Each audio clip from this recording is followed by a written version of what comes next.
It keep going off and on. We live now. We live now. Yeah. Oh, yeah.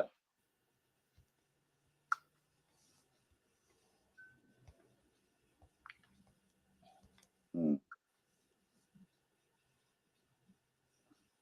We live now. Yeah. Oh, yeah. Yeah, we live now. What happened with Facebook? I spoon back on so I know we're on. Yeah, that Facebook giving trouble. Yeah, even Freedom too are having problem. They're going off and on too. They two just got on. Oh God, what's wrong out there with Facebook? We live now again. The time change. We live now.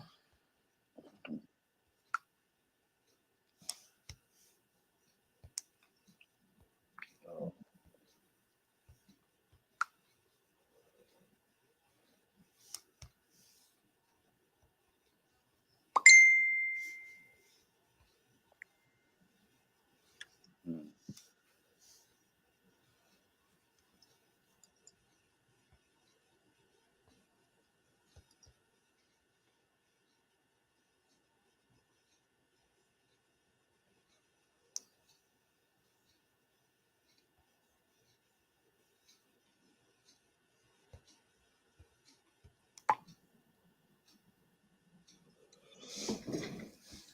What's going on so now?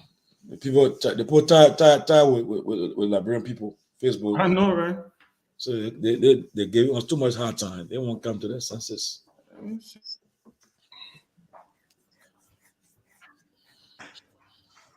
But look, we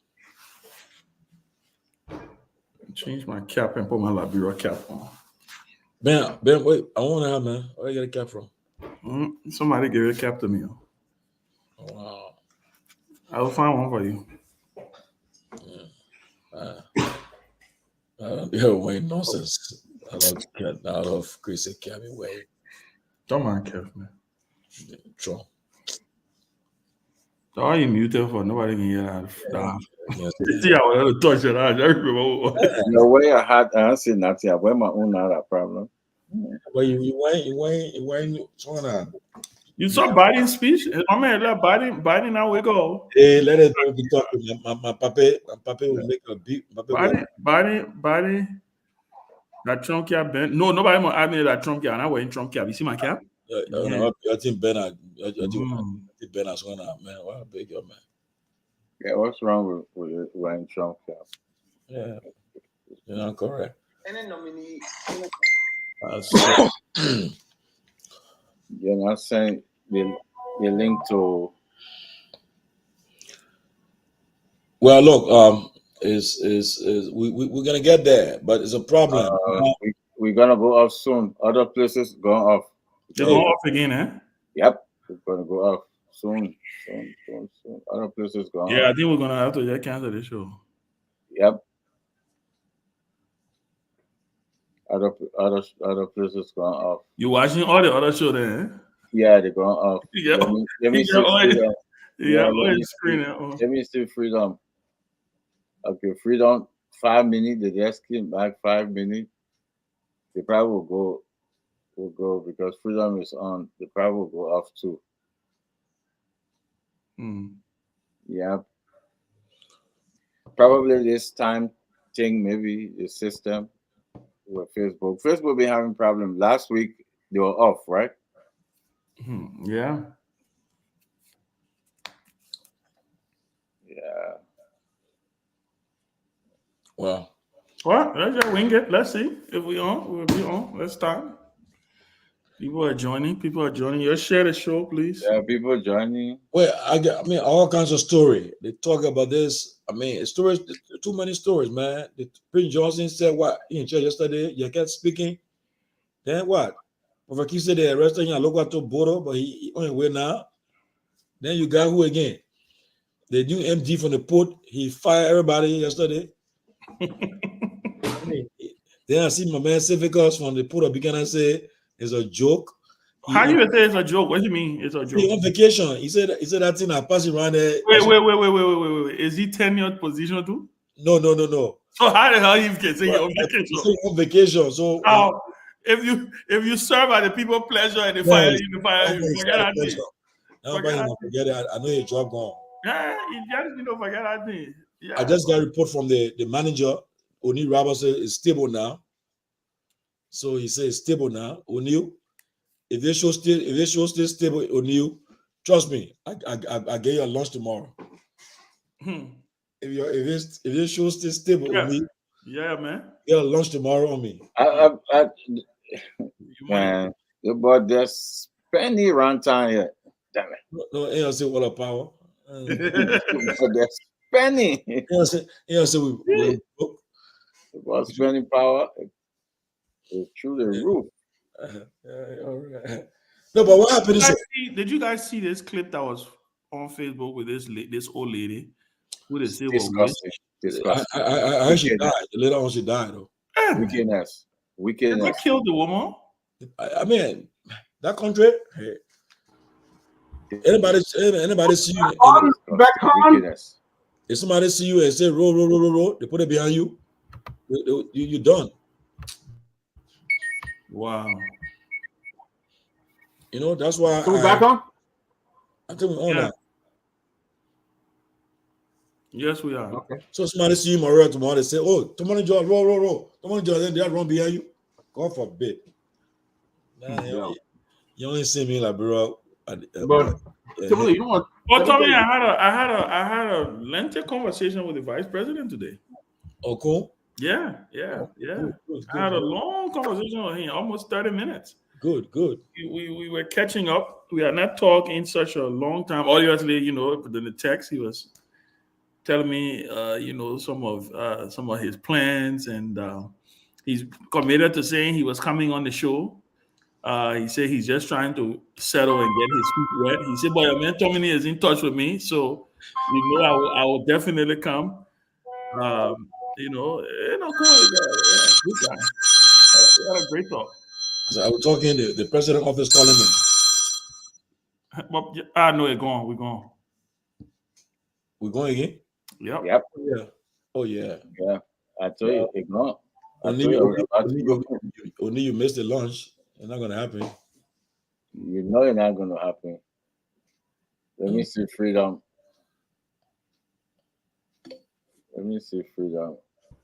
Freedom stay there. They can be go to. Look. Wait, are we back on? I see live. We're gonna go up. We drop. We're back on. No, we can't go on. We're back on. No, wait. We live on other pages, but the main closing argument page we're off. Yeah, the main closing is off. We're live through our YouTube page. Everybody can get on. Peabody channel, Peabody former station is off. Peabody point. You to the 24/7. Yeah. Are you guys getting me? Yeah. Are you guys getting me? Yes, Ansu.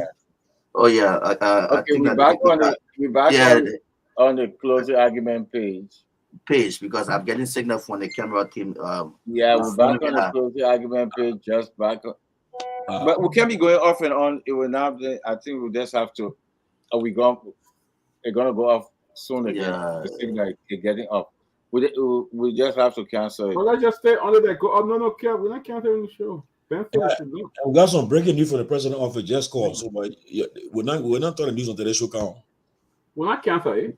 So if we come up, if we get if we're not on, how what we'll do? I thought you said you want to sit there and be watching the show now and be doing the show now. You want to? What Chris? That Chris? What Chris? Who want to be saying that if we on?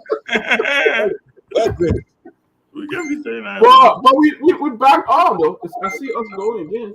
Our men who on the radio, Johnny and Debbie. They want to radio, then let's do it, man. That's the important part. Well, where Grace? Grace, come back on. They have posted the YouTube link, but you say we're back on Facebook, so. Goodbye. It's traveling though. I want Johnny say, Johnny KM and Debbie say we on the radio. We're sitting at the door with his uncle listening to the show. We'll keep calling, man. We're on the show. Yeah, we'll keep going. We're on the show, guys. But I won't, right? Where? But I won't. No, you can.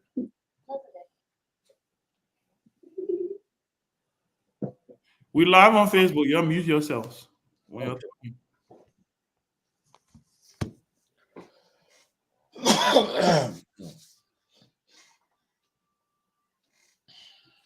Oh man. I don't like that.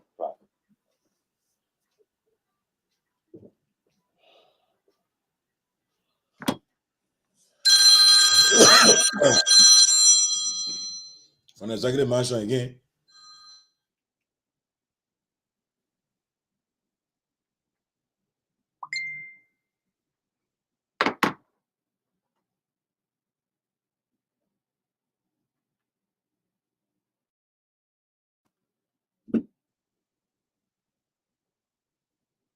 All right, so what are we doing now?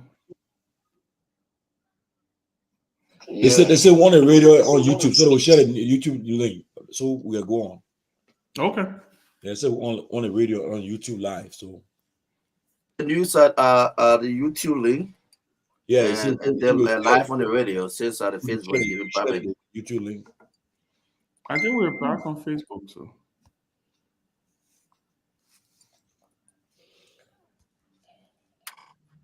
All right, Tomalin, take it now. Let's go. Yeah, man.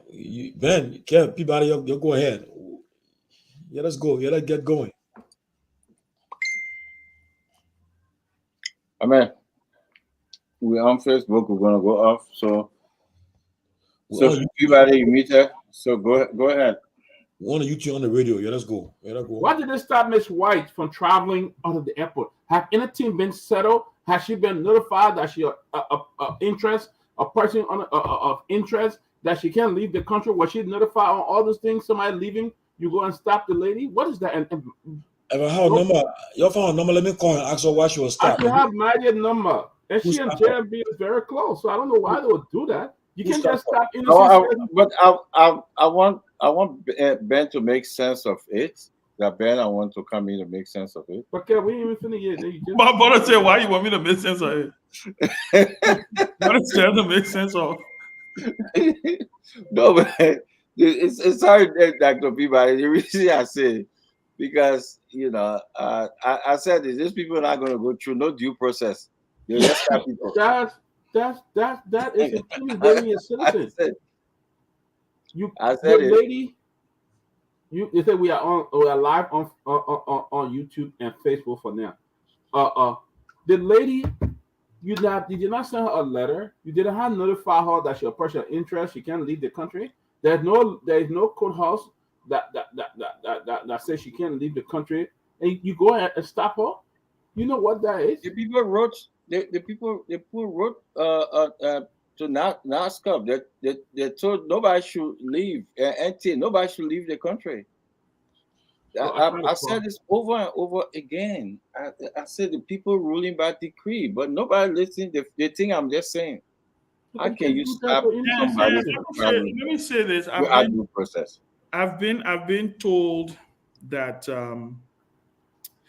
obviously, like you said, it's becoming scary, right? As I'm on the show, I'm texting and getting information. I'm getting information live, even regarding this thing at the port, right? I've been told that those vouchers are fake. Look at that. I've been told that those vouchers are fake, guys. Fake. Because, pray God tell me, I've been trying to figure out, even if, let's just speak in a hypothetical, right? You know what I'm talking about, right? You know what I'm talking about. Those vouchers that they have fluctuating all on Facebook that somebody wrote CDC program for CDC, right? I'm sitting and I'm thinking, I'm like, okay, even if somebody wanted to write a check from National Port Authority to CDC. Would they write CDC on the voucher? I mean, are we to the point where we are now that gullible and we're now that crazy to believe? Look, clearly a couple of things are happening here. I think it certainly seems like this is an orchestrated plan, right? To indict the CDC in a lot of these things. And I think it's a dangerous game. And let me tell you why it's a dangerous game. Because if you're trying to fire people, right? If you're trying to remove people from positions, find cause, remove them. You want power, you're in power if that's what you want to do, but don't do it in a way where you start pulling things out of a rabbit hat, right? Then it makes it look like you say, oh, you're taking everybody for a ride, and they don't understand what is going on. Because pray God, tell me, I've been trying to wrap my head around it. The first thing when I saw it, I was like, whoever did this must be crazy, right? Second thing is, but when you connect the dots, when you try to connect the dots, it just don't make sense, guys. It don't make sense. The reason it don't make sense is because at the end of the day, if you want to fire people, I think you have to fire them for a cause.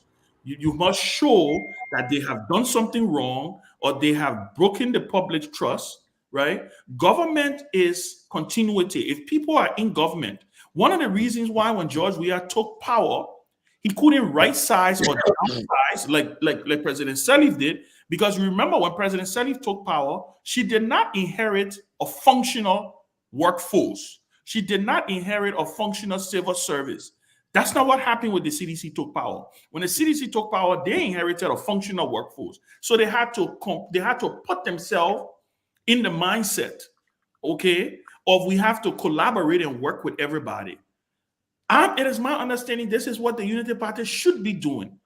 Some of these places you need institutional knowledge, guys. Some of these places you need institutional knowledge.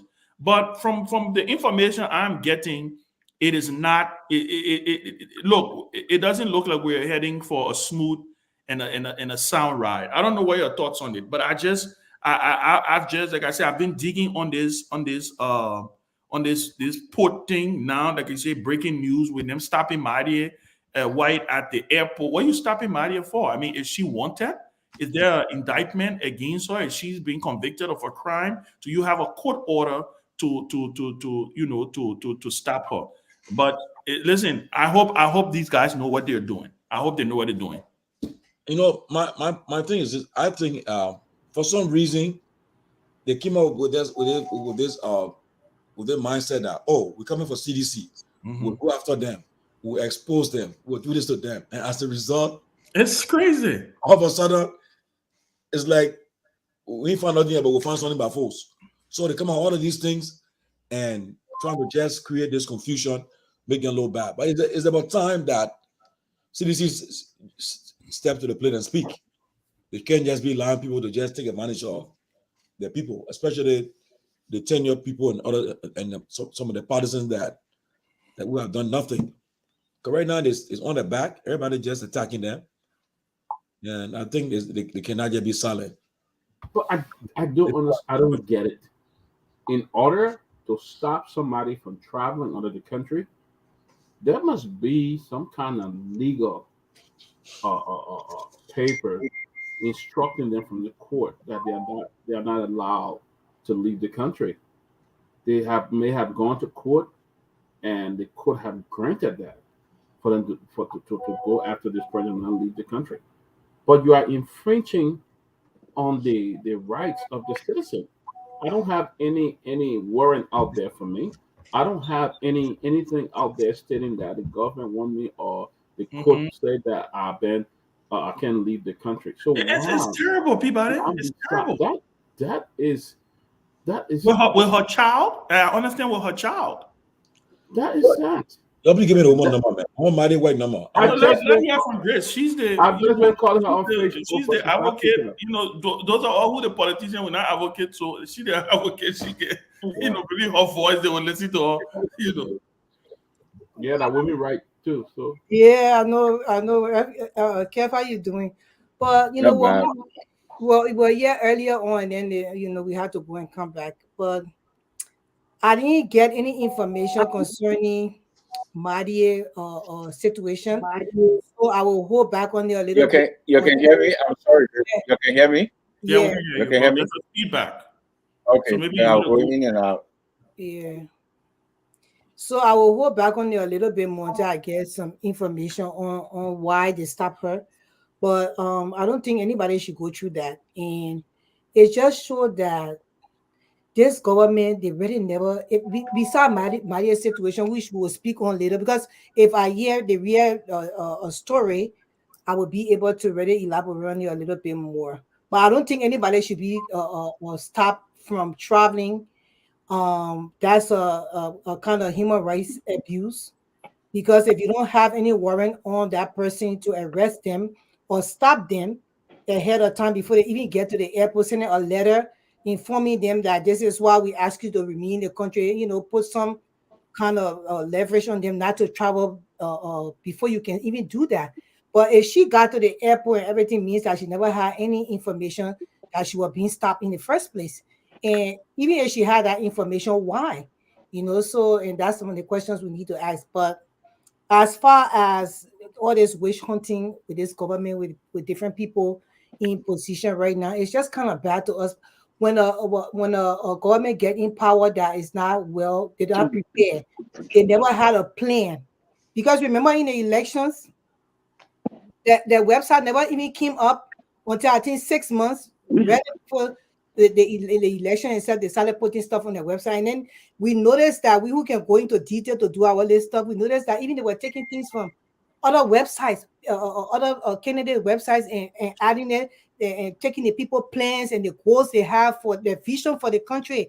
They were taking it and adding it onto their website, and that's the reason why they are still struggling to deliver. How in this early time, you just got into power and already with all this witch hunt on, turn your position and then firing people. For you to fire somebody, you have to have substantial evidence on them for what they're doing, and it has to be investigated properly. Due process. Yeah, Yeah. Due due process. process. This is still a short timing. You have not even reached your first 100 days. I said that all these people need on the list from the National Port Authority, and that you're about to investigate, but you can't even fire them until the investigation is that they have to still be on their jobs. Yep. They have to still be working.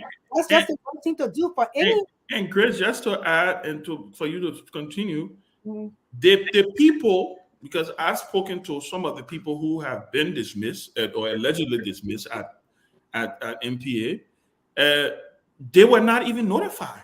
These people heard Yeah. they were dismissed on the radio. Oh, Can you imagine? If a job is firing you, the least they will do is to pick up the phone or send you an email or something. I mean, there have to be something you will communicate to the Yeah. person, right? The people getting ready to go to work and they see on Facebook that they have been dismissed. They hear on the radio they have been dismissed. A couple of hours later, we see a bunch of what it is flying on the internet saying vouchers that somebody wrote vouchers say MPA contribution to CDC program. Look, that's what I say. Even if, let's just say hypothetically, which is wrong, right? You rather believe anybody stupid to go right on a voucher CDC program or somebody I mean, it's just I don't understand what is the goal here. I don't understand what is the goal here because this is a total distraction from the agenda, total distraction from their plan. I want to ask the president, where are we on course with your 100-day plan? You said that no car will be stuck in the mud in 100 days. When is the 100-day terminating? I think in May 1st, right? May 1st. May 1st. Where are we with that? Today, the press secretary was on OKFM. I listened to the press secretary. That's another thing I want us to talk about. Guys, I listened to the press secretary. The president, I don't even think the president is committed to the War Crimes Code. I don't even think so. They were asking her pointed questions. She was dodging it. She was all over the place, right? When they asked her specifically about the president's agenda for 100 days, where is the tracker? Remember now, Grace, this was supposed to be the most bunch in the elections. You would think that they will have a tracker tracking the agenda. This is where we are. This is what we're doing. We are 50% in. Nothing of that such, right? On the question of war crimes court, is the president signing an executive order? Well, you know the answer Kula Fofana gave today? Oh. Kula Fofana said the president is waiting for advice from the Minister of Justice to determine what he's going to do. How do you put in your inaugural address that I'm going to be naming an office for war crimes court? By the way, this is what I intend to do. You skip your State of the Nation address, then your press secretary come weeks after and say, oh, by the way, we believe in due process, and the president is waiting for his Minister of Justice to advise him on what to do. What is going on here? I'm sorry to interrupt, but I just felt that I didn't want to lose my team because Kula was on okay today. And by the way, I think Kula got the hardest job in the country. I think her job even more difficult than Joe Boyka's job. You know, I really feel for her. I really do. But Ben, let me come in, guys. No, but Grace, we're talking. Let her finish. Oh, okay. Go ahead, Grace. Go ahead. Yeah, I was soon and finish, Kev. I just think that you can just see that the agenda is not there, you know. And I just feel sorry that I think in this day and age that Liberia has voted it wrong again. That's how I feel. Even from the beginning, I felt that way, and I will stick on how I felt, and that's how I feel today. I don't think the people who are in positions and working, these people got families, and if they're supposed to be fired from a job, they should follow the right procedure. Do you people even know the right procedure? We can sit down here and try to list things for you to do, you know, how to go about it, but we are not going to give you that privilege, because for me, I stopped trying to give people information on social media anymore, because if you are voted into that position, or if you are appointed and you are confirmed, you're supposed to be able to do your job right. And I just think right now you're proceeding wrong, and you need to start witch hunting these people on their jobs. Thank you. Kev, you can go ahead.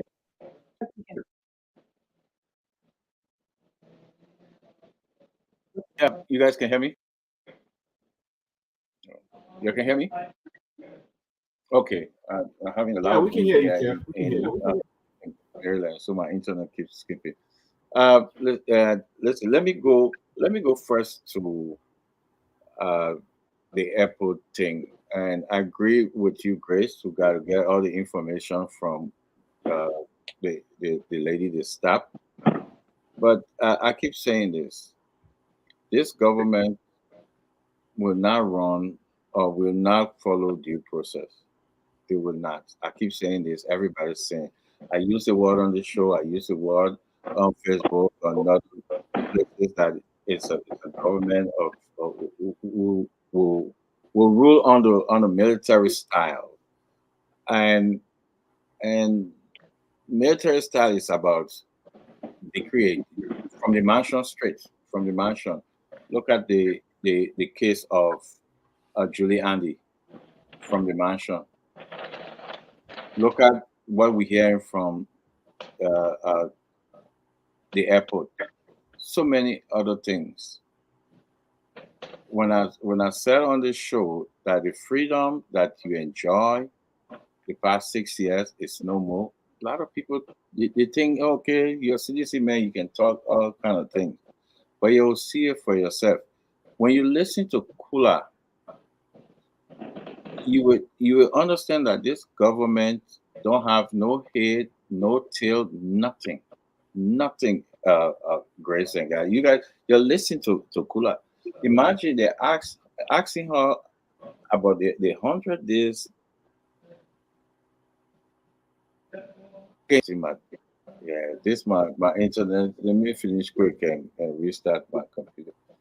They asked her the 100 days deliverable. Guess what she said? I guess Benji, what she said? She said, "Oh, you saw the drug boss from the DA." Yeah, can you imagine? That's what Kula said about the drugs. When you listen to Kula, guys, God, this is supposed to be a government of professionals. Nothing. And I listened with the guys them were interviewing, they didn't push back more. Maybe they just gave us a soft landing and some other thing. But if you push it back on her, it was terrible. It was terrible. You know, maybe Isaac, yeah, you can come in. It was terrible, man. Attorney Isaac Jackson. What's going on with the new government and Boy Jack? What's going on, man? Thank you, man, for having me today. You know, my man, I've been a little busy running all sort of error back in Minnesota here. Somebody wrote a malicious lie that I'm patching with Keff Hassan. I don't even know where Keff Hassan lives in America.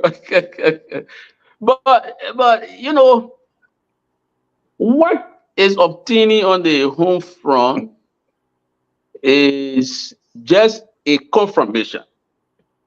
Or I put it the other way, Ben Sanvee, you, myself, all of the right-thinking people in Liberia are being proven comprehensively right that Bouaka is unfit, incapable to lead the country.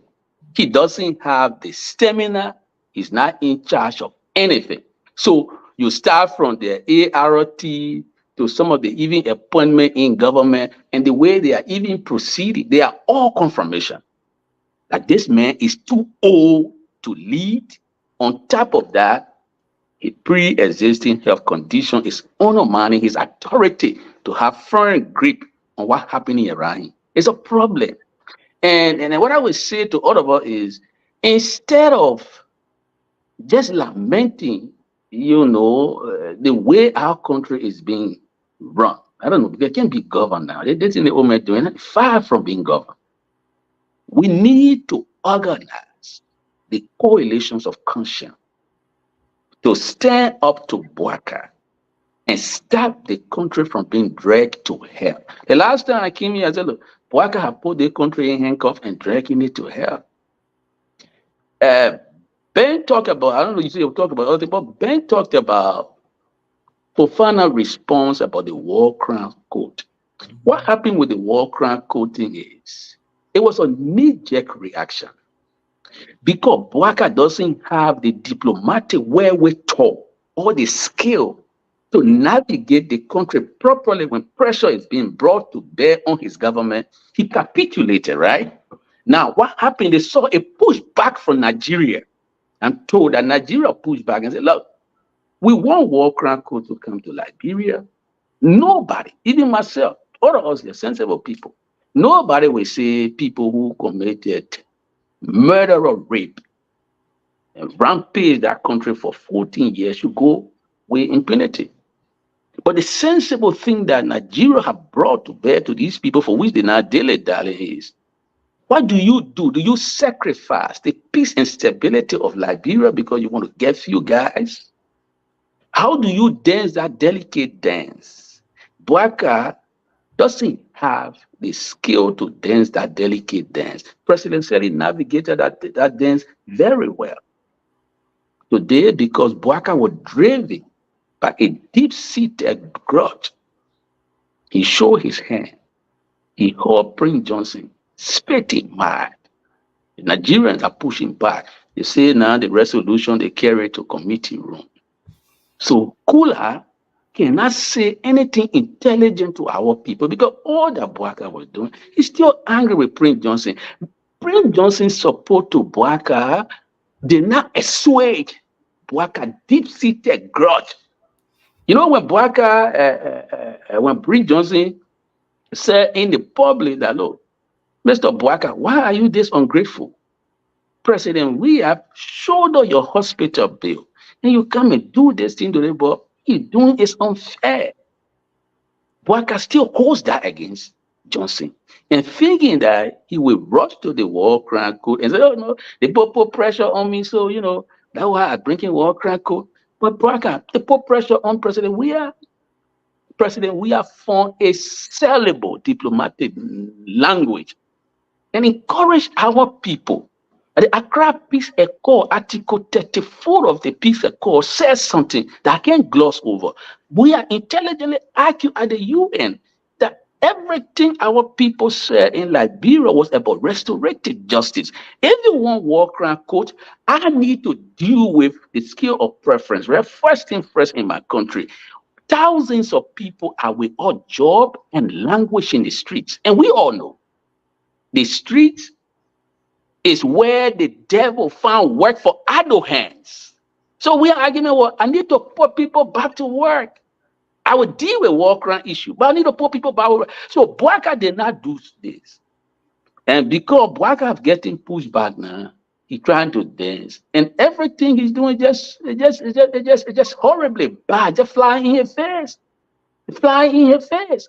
You know, a colleague of mine who is a lawyer also asked me, said, do you know the reason why we have statute of limitation? I said, yeah, obviously I know the reason for the statute of limitation. I mean, statute of limitation, He said, no, I'm not just talking about what you know. He said, you know the logic behind it. He said certain cases are so dead that the court is not interested in resurrecting them. He said, and even if the court will resurrect those dead cases, to what effect? But Bouaka and his people, they're not looking at things like leaders. If you listen in recent time, and I digress, maybe I'll come back, other people will come, but if you listen in recent time, the United States here, when the United States Supreme Court met and debated the issue presented to the court about whether or not Trump should be taken off the ballot in Colorado, Amy Coney Barrett, concurrent opinion, which was written in one page. You know what she said? To the big America, with the most superpower in the world. Read her opinion. You can Google her as I speak. Read Amy Coney Barrett concurrent opinion. She said we got to do everything. This court has to do everything to lower the temperature in this country and not to elevate it. Bouaka people should have four intelligent arguments to tell people who rush to them. They didn't do it. If America can be talking about let's lower the temperature, the Supreme Court of the United States can say let's lower the temperature. A justice on their court. It's not a flagage. Amy Coney Barrett is not a flagage. And even if you talk about Amy Coney Barrett, it was a lady who Trump put on the bench, a conservative, respected conservative justice who even disagree with the Chief Justice before she even got on the bench. Respected woman. He said, we have to try to reduce the temperature in our country. Even though they got the most sophisticated military in the world, most sophisticated security in the world, she still say, let's reduce the temperature. Bouaka people can find intelligent argument. They're setting fire to our country. They're engaging in conduct that even violate the law. Somebody was talking about to stop somebody from traveling. I mean, brother, where in the world you will stop somebody from traveling without a hearing judgment consistent with due process? The issue of free movement is a fundamental human right. The right to move around freely. That's why before they even put you in jail, you got to get to the court. And if they were to put you in jail in 72 hours and they'll release you, you file habeas corpus. In the American jurisprudence is there everywhere around the world. The right to free movement is a fundamental human right. You can't restrict that right without a hearing judgment consistent with due process. But Bouaka people are doing it. They're doing it. Isaac, I want to try to. Yeah, sister, you're coming. So all that I'm trying. I have to come in after you when you don't. Yes. So what I'm saying here is, even all the action they've taken now, like even the thing they talk about Freeport, the establishment of the ART, it's the ART itself, it's an institution, it's an organization, it's an organ that's dripping with the language of witch hunt. Some of the people, even on the ART, are themselves not credible to stand anywhere. If you were to say, let's come to equity, you scrutinize some of those people, they can pass the various minimum standard to serve on the ART. There's a leak on it from John Molly, whatever he's saying about read it. So colleagues and friends, we still have a bigger task to put truthful information out there to our people. Yes, they have made a mistake, but this mistake can be corrected because the Constitution is very clear. If the government cannot serve our well-being, our interest, The Constitution provides that we should stand up and petition them to do the right thing, to address our grievances. We have grievances. We have grievances. The last time I highlighted how the government started violating the law and doing violence to the law. They continue to do that. So my point here, and this is my starting point, my point here is Liberian people, the first step the baby takes, if that first is not exciting, then you have a big trouble on your hand. The first step Bouaka taking, he's proving all of us right, that he is incapable, that he is unfit, that he lacks the stamina to run any country properly. He doesn't have that solid leadership credential to lead. And that is what we're seeing. Yeah, Tomalin, can I come in a little bit? I Yeah, wanted go to say something concerning with Mr. Jackson concerning this work and economic crimes code. So I don't know what I support President Bouaka on this war and economic crimes code, and the reason why I support him is that if this code is operating independently to address the atrocity, it's going to be established. We cannot wait any longer because every president will want to wait. I understand maybe the timing, and I think this is even the right time. If the man ran his campaign on telling the people that he's going to establish this court, it's not a rocket science for it to happen. Like when people being long waiting for this court, I don't think any country around our region should even try to say anything because they do not know the kind of suffering like when people suffer in this war. Now, if the court is being funded by the international community and the people coming in with funding for this court, the government has the willpower, they work with stakeholders, they are able to establish this court and get something done with as far as this. Until Nigerian people get they are like reconciled and until they can get that satisfaction or they can get closure with what happened in the war, people's lives will never be the same. So I understand why sometimes they say, oh, to establish the court, it will cause this and it will cause that. What it will cause, then it will cause it. Once they establish the war crimes court is established in the right way, and the stakeholders are willing to help us in this process, it's time for Honorable Bouaka to take it on, regardless of whether the other leaders did not take it on. They know what they were doing. They knew why they did not want to take it on. But this time is, if Bouaka wants to do this in his government at this time, I think he has to do it. And the Liberian people would really be happy if he does that. Let me say this quickly before we go on to something else. You know, sister, I started the conversation by saying I do not want murderer, rapist who rampage our country to go scot-free. But you have to understand that these things are done in a professional manner. For example, the decision to establish the War Crime Code should be even informed by the National Security Council.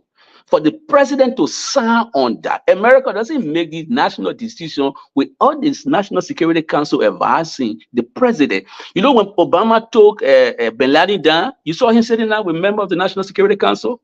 Bouaka has not constituted the National Security Council yet. He doesn't have a Minister of Defense. He doesn't have an NSA boss. The National Security Ministry, nobody there. Even the Minister of Justice, well, you got one Minister of Justice. One Minister of Justice doesn't run that ministry. He needs several deputies and assistants. Why is Bouaka conducting his affairs in this manner? It is the underlying thing here is grudge. It is grudge that is pushing him, for which he's not making intelligent diplomatic argument to delay some things in the right interest of the country. Sister, let's assume for the sake of just imagination, if Prince Johnson were to indulge in what we call political seppuku, a political seppuku is a Japanese culture, right? That encourages dignified death. If Prince Johnson were to say, look, I see people poaching on Chancellor waste, handcuff him and drag him to court. It will be good for you to take my left leg body from Butuo or from Gompa What are we going to get? What do we have in place to stop our people from taking mattresses on their head again? Bwaka, your decision is not a unilateral decision. It should be a decision informed by the National Security Council. Where does he draw this strength to engage in what he engaged in? That's why Nigeria sent a diplomatic signal to them. We want it. We all want it. Nobody should go impunity. Nobody should rape people, murder people, open their stomach and go with impunity. But what price do we want to pay if we are supposed to trash the CPA, the Accra Peace Agreement, Article 34? At what price? What do we want to do? So, when I was at the University of Liberia, we used to have the Intellectual Disco Committee. Even if the lower house did not debate this issue, the Senate may want to debate it, but they put it in some committee room. But the Intellectual Disco Committee at the University of Liberia, who have invited serious people, legitimate stakeholders, signers of the Accra Peace Accord, national security members, or members of the National Security Council, or people who have security knowledge, to go at the University of Liberia and debate this thing so that people will be well informed. Anything short of this is a unilateral decision that could backfire. That's what Nigerians are signaling. That's one. So I'm not, sister. Here's the point. I am not opposed to war crime code. I'm not going to do that. No intelligent person in Liberia will propose the war crime code. But Spring Johnson, you called for Monster, right? He's called for S-General to meet with him. What price America wanted to pay for which a justice on the United States Supreme Court, this country that got all the police people, that got all the soldier people that can go and wage war in other countries, Iraq, everywhere, check there. Army Corner Berry, read her opinion, you Google it now, a concurring opinion. She said, let's cool the temperature down here. We must not take Donald Trump from the ballot in Colorado. Let's put him back there. That's what advice. It's an advice of wisdom. It's about caution. It's not that you want to say, oh, let's go with impunity. Caution. How are we trading? Yeah, but how are we trading? So all that I'm trying to say, I'm not saying, oh, I don't support Bwaka on there. I'm just saying Bwaka has not done fresh thing fresh. He doesn't have the leadership skill, and he's being rash. I mean, you've been foolishly brave. When somebody says you rash, you are foolishly brave. And we don't want that. Liberia deserves better. So we need to make all the intelligent argument. Ask Mr. Bwaka, where the National Security Council are supposed to advise you. When you're making decisions like these that have consequences, national security consequences, you must seek advice. Let's take, oh man, you think when they say, let's run, Bwaka, you want to run, he not want to run. We got to ask him, why are you trying to set fire to the country? Are you doing it for the country? Or are you doing it because you got issue? You don't want to hear Yeka talking anymore, so you won't hear into Accra and poaching or you will pull and going, Why are you in all the hurry? Why are we not having our security infrastructure in place to advise you? Yeah, Ben just said, ask the press secretary, she can't say anything intelligent. Now you can't start this kind of thing here and you don't go on with it. So what are you doing now? But you say about something and you drop the ball. That doesn't mean that people already started the operation to set it up yet. So we have to. Then Bwaka wanted to. These are things that are on his agenda that he wants to accomplish in his 6 years. So if the news is out there that this president is planning to establish a war crimes court, you don't know his operational plan that he has. So maybe he has not met up with the people yet. The news is out there. No, but sister. Please scare tactics. He would bring this other general. He would do this. No. Forget about sister. Sister. This is not about scare tactics. Sister. This is not. Sister. No. Wait, 1 minute. Let me say this. We all want what? Asset recovery, correct? We want asset recovery. The soldier for the asset recovery, are you comfortable with them? They are themselves tinted. So it's an equity argument. You want war crime code? I want war crime code. First thing first. Have we done the first thing first? Has Bwaka constituted the National Security Council? No. So where is the hurry? That's the question. So the ART that we want, do we want the protege or same as civilian for them to be the people who run the ART? People who are themselves accused or stay accused. Are they the one? People who got issue. That man who had the ART, was it the guy who associated with the weird people I think they removing for incompetent, gross incompetent, inexperienced mountain colleagues will come and take your property? Martin Colley built a big house as a student activist. The source of the money or the sources of the money for building that big house, he has not explained to you yet. You think you need to ask him? Is he qualified to take your property? On So what basis is he going to take it? You don't So, have the right to build your house. He was not in government when he built his house. So yeah, but even if you no, but sister, if you're not in government and you corrupt, should I be concerned? No, If you build a house as a result of the consequences of corruption, people who are not in government, that means when you're not, no, listen. He be investigated and they said that he took some of the money to build that house because he wasn't in government. But sister, the left, you know, you want to put people on asset recovery, and you will have to do a lifestyle audit of some of those people. If I'm in the private sector, and wait. If I'm in the private sector and I'm in cahoots with people who are government officials and doing their bidding, if I benefited from the consequences of corruption in the private sector, you won't see me as a clean person to fight corruption. We want to bring people who will fight corruption, who are convincing. We have to communicate back and forth. Let's. So you asked me the question, I have to answer you. Yeah.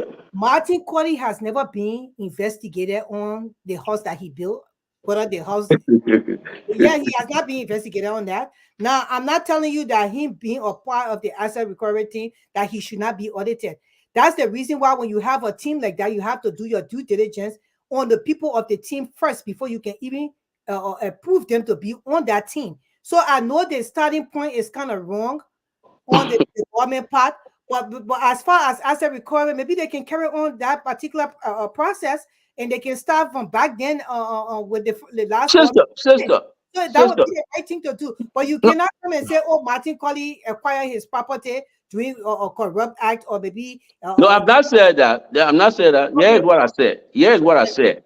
You said I'm calling their names on the ART that I was basically concerning. And I picked up about 2 of those names already, and we can pick up most of those names. But I'm just saying to you, you know, when you establish this committee, first you talk about the Martin Colley beginning. He was a student activist. He currently is in self-imposed exile. Nobody knows the sources of his quote-unquote money. He built a very big house. When people in private sector, it doesn't mean they're not corrupt. People can be in private sector and benefit from the consequences of corruption. Somebody will go to you, say you are in the private sector, you're running some kind of group, you say you can investigate people credential. I can give you $50,000 and say go and embarrass Sarah Yanti, for example. If Sarah Yanti was in Martin Colley's court, she will be guilty. Even though the Senate said, no, she's not. We got to be careful when you put people on these very important, crucial committee or whatever you call it, organ to do some work for the government. There got to be public buy-in. Okay. How do you get the public buy-in when the head of the ART is also compromised because he was Servan Cyrino Sifor's friend or a protege of Servan Cyrino Sifor? He has a thing on him. He's been accused of corruption, he himself. And there's an issue here. He worked with the CDC. They took him from there. He grudgingly getting on ART to go take people's property. So there's an issue with public buy-in. That's what I say. Good leadership who had done a thorough vetting of these people who are supposed to be anti-corruption czar or crusader. A man who is compromised. A man who has all kind of cloud or suspicion over his head cannot pass as an anti-corruption czar or anti-corruption crusader. These people, some of them are rehabilitating their reputation, and they cannot do it at the expense of other people. This is the point I'm making. You have made some progress. Okay. First of all, the issue, a lot of things happening with this government that is concerning. Yeah. The issue about this war crimes code, some games being played because the House of Representatives passed it. They passed it, they sent it to the Senate. The Senate. I've Tomalin, just some information. I've been told that more than likely on Thursday, the resolution will surface on the Senate floor. So we wait. Let's wait to see what happens with that. But clearly, it seems like I said earlier, Tomalin, when I listened to the press secretary today, it seemed like the president. I don't know if the president is fumbling on this, if he doesn't want to do it or if he wants to do it. The fact that he it made it into his what is it name? Into his inaugural address. In fact, you heard Alan White on another platform saying that, I think he was on SKTV, saying that the video that was out there with him and him and President Buckeye was real, and that he didn't stop there. He said it is a promo for a documentary because they're documenting all the pathway to justice for Liberia. So the president was aware of all of these things. With that being said, like I said, I've been told that that resolution will be coming on the Senate floor on Thursday. There are a bunch of other things that you said, Tommy, that are happening. I was just on the line getting information on this thing that happened to MPA today. Yeah, It's a lot more. It's getting a little deeper than people are thinking. I have the MPA handbook here. There's several things that didn't go through. They provided one letter across the board for everybody who got fired, right? Saying financial improprieties and administrative reasons.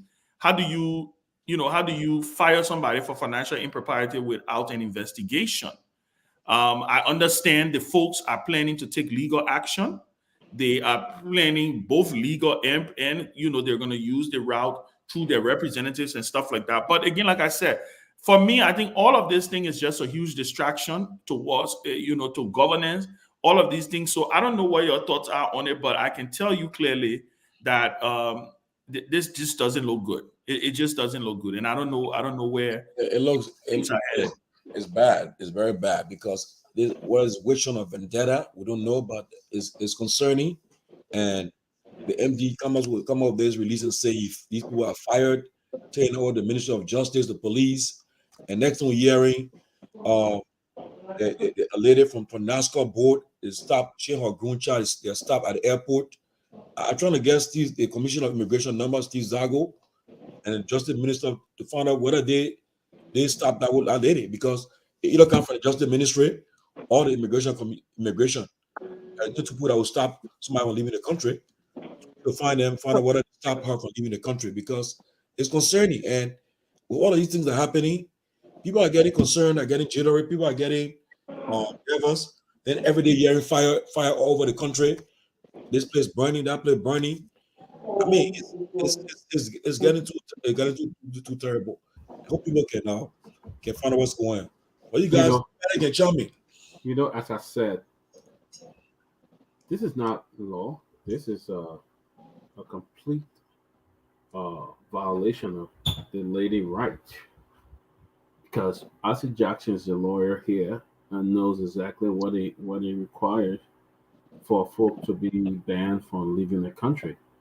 They will have to go through the legal ramification of it. There's nothing like that.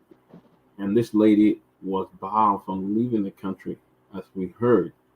I think this is a gross violation of her human rights, her right to travel, and all of that, because there's no law, there's nothing, there's no court or competent jurisdiction that say we order you not to leave the country until investigation is over, you have been indicted, and this is happening.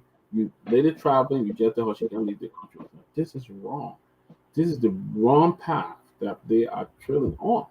This is terrible, because put your team together. I mean, but you can't just go about and start witch hunting people. Next thing you go there, you sack everybody from there because they didn't support you in the election. This is the same thing that we went after the CDC government for. Okay?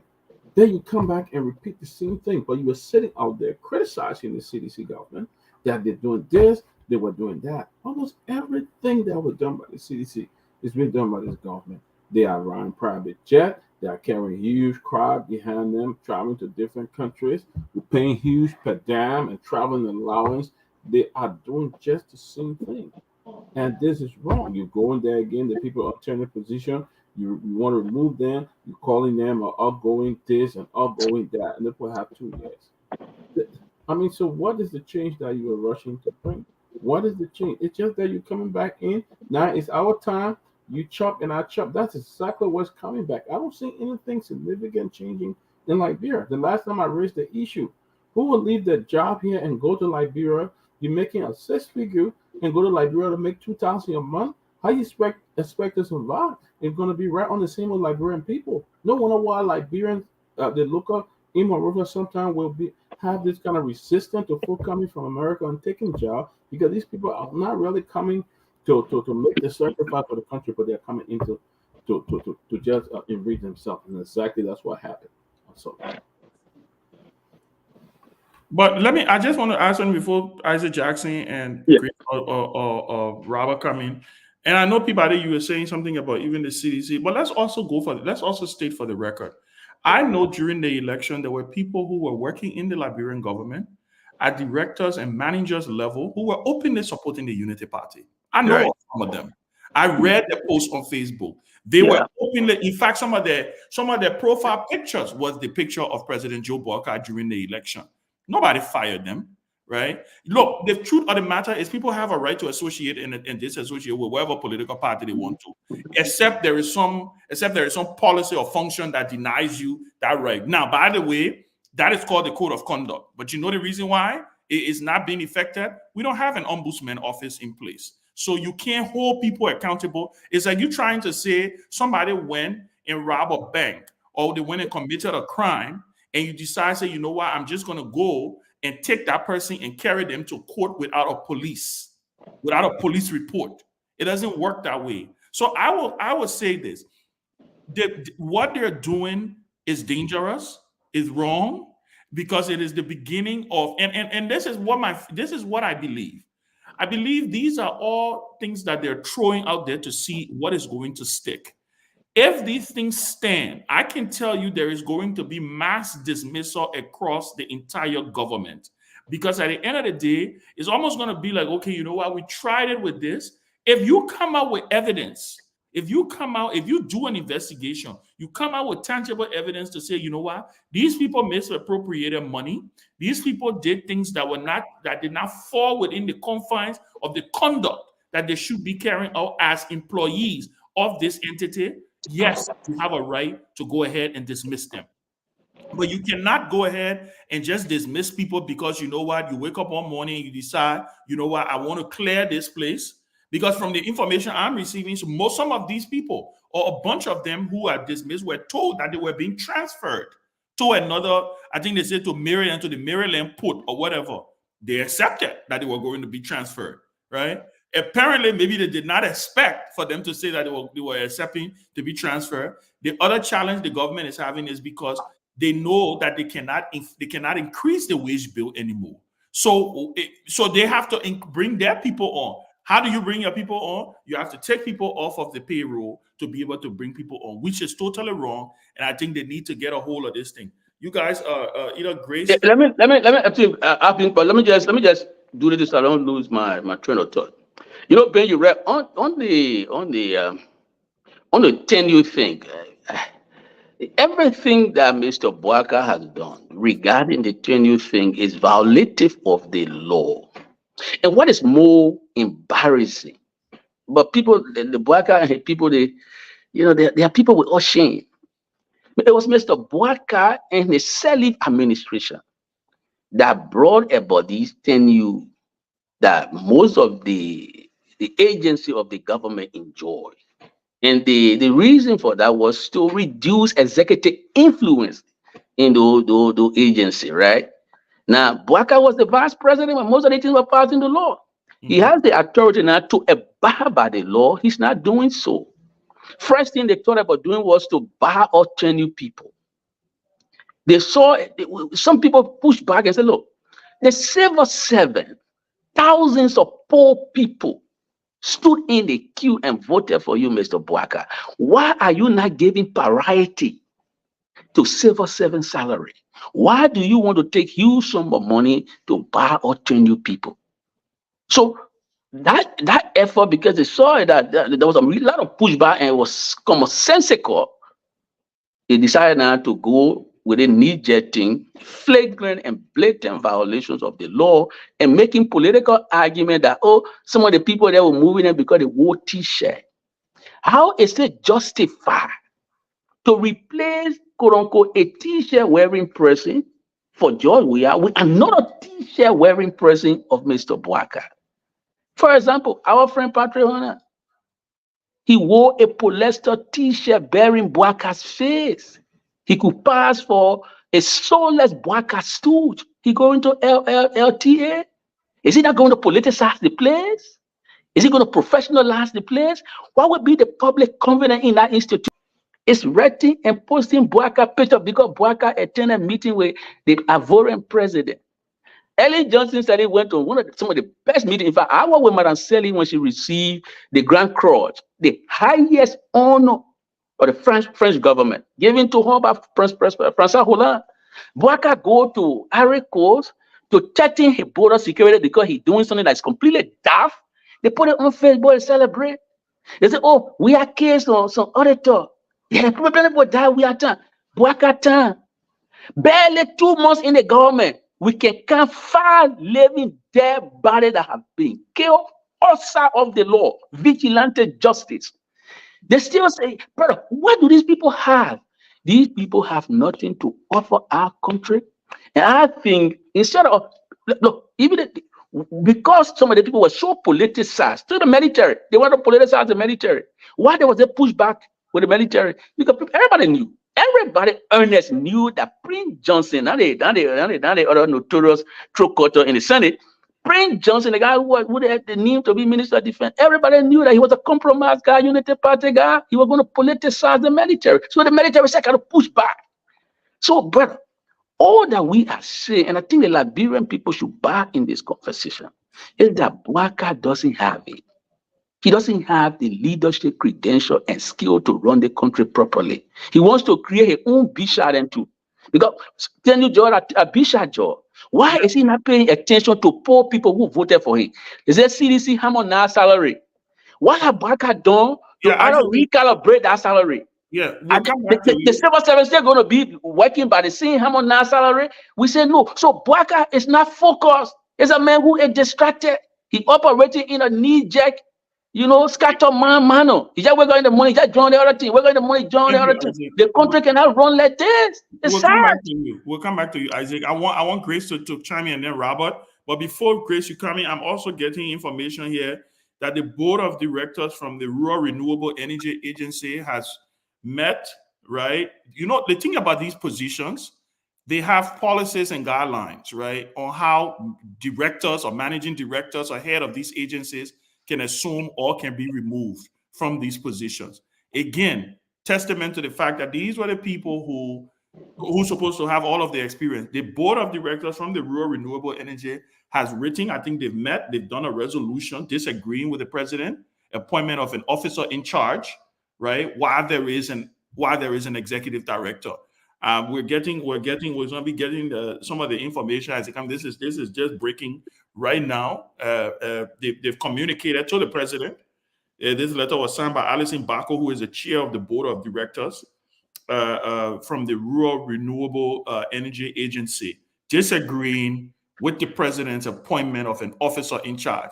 That's the other thing, Grace. I mean, as you talk, what's up with with President Joe Boyka naming all these different officers in charge? I mean, it seems to be this is the government of officer in charge, right? Can you go ahead, Grace, and then Robert can come in. Yeah, I just enjoy what the people are doing because, Liberians, it's time for you to stand up for your right.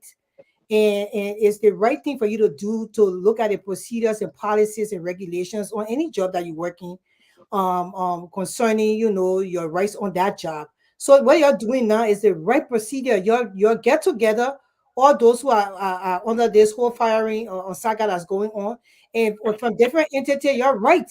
And you're trying to find out what the reasons they're taking you off from your job, and you can even take the government to court for doing that. And that's the right thing you're doing. I just wanted to ask Jason a quick question, and I hope he can just give me a 5-minute answer. So, he can give me a 2-second answer for Robert to. I said, we already talked for 5 minutes. Well, I said, the restriction of the ladies' movement at the airport is a kind of it's like infringing on her freedom of movement. That's a human rights violation. We already established that.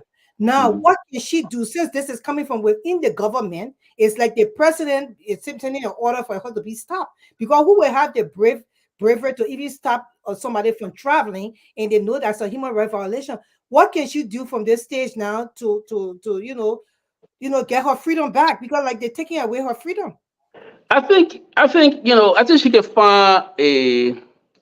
she can find a proper lawyer to write to most of these human rights organizations and agencies, or international human rights organizations, and say that the Liberian government is violating her fundamental rights to free movement. She can go to court and ask, that she's not done anything. If the government has anything against her, the government should come. But in the absence of that, civil society organizations, pro-human rights groups, she can call their attention to what they're doing to her. They're violating her right to free movement, which is plainly wrong. But I mean, we're just on the trendy thing. The trendy thing, I heard my friend Gill say something. He said, if the president were to name any trendy person to come to the legislature, to the Senate, we will deny them. Why it is true that is not a bad action, but I think it's not enough to just deny people. The Constitution is very clear, and there is a maxim in law that says, if you cannot work within the law, if you cannot operate within the confines of the law cannot protect you. If Bwaka decides to deliberately violate the tenure law like he's doing now, and naming people to go to the Senate for confirmation, it's not enough to just deny those people. Bwaka can be impeached. He took an oath to uphold this constitution. He cannot flagrantly violate this constitution. If he flagrantly violates the constitution, my dear, I understand he's the head of the CDC in the legislature. He had to go and encourage a colleague in the lower house to start a bill of impeachment. No president is supposed to violate the law. The law should be upheld first by the president. Lead by example. By being president is not a currency for you to violate our law. And the tenure law is a law that was brought about by Bwaka and the Seli administration. So they should not be violating it. Thank you. Let Robert come in, please. Robert, there's just a litany of issues going on. I mean, I think you've been following the show. Quick update. Tomalin, the old lady who the people said I will wish. I'm just receiving information. Michael Bleedy, who is a friend of ours, I think you know Michael, right? He has assumed the responsibility. She is now in the hospital. They are beating her badly. It was reported that she was dead. She's not dead, but they beat her badly. She's now in the hospital, and he's asking that we also announce that no one should send money to her, because people are collecting money in the name that they're finding her. But he has pictures on his page of her in the hospital. She was beaten up really, really badly. There's a huge wound on her forehead. I mean, I don't understand what is going on in Liberia. The stupidness, the ignorance coupled with stupidity, the things that we don't. I just don't even know what is going on in that country. And then we sit down every Sunday and we act like we are God-fearing country. We act like we know morality when we get ready to cuss each other. You take an old lady who is clearly not okay. She has her foot is deformed. You take her, you say she was flying and she fell from the sky. And we're supposed to be such a smart country, by the way. We're supposed to be a smart country. That somebody flew from the sky and fell, and this person is a wish. I don't know what's wrong with that country, man. Robert, the country like that. But just to clearly state, she is in the hospital right now. We will be getting in touch with Michael to see what we can do also to try to help. Go ahead, guys. I mean, this is unfortunately. I mean, it's like the land of the crazies.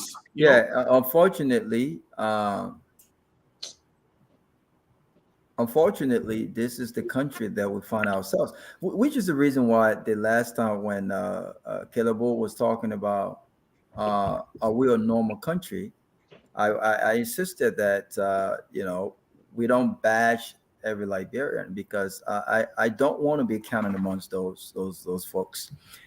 I watched the video yesterday, and I think I made a post about how do we make a determination as it relates to, I mean, just anyone with some sense. How do you see a person like that who's old, who is clearly homeless, clearly have other problems that we don't know about, right? She's very vulnerable. Obviously, she looks like she's sick. She needs care.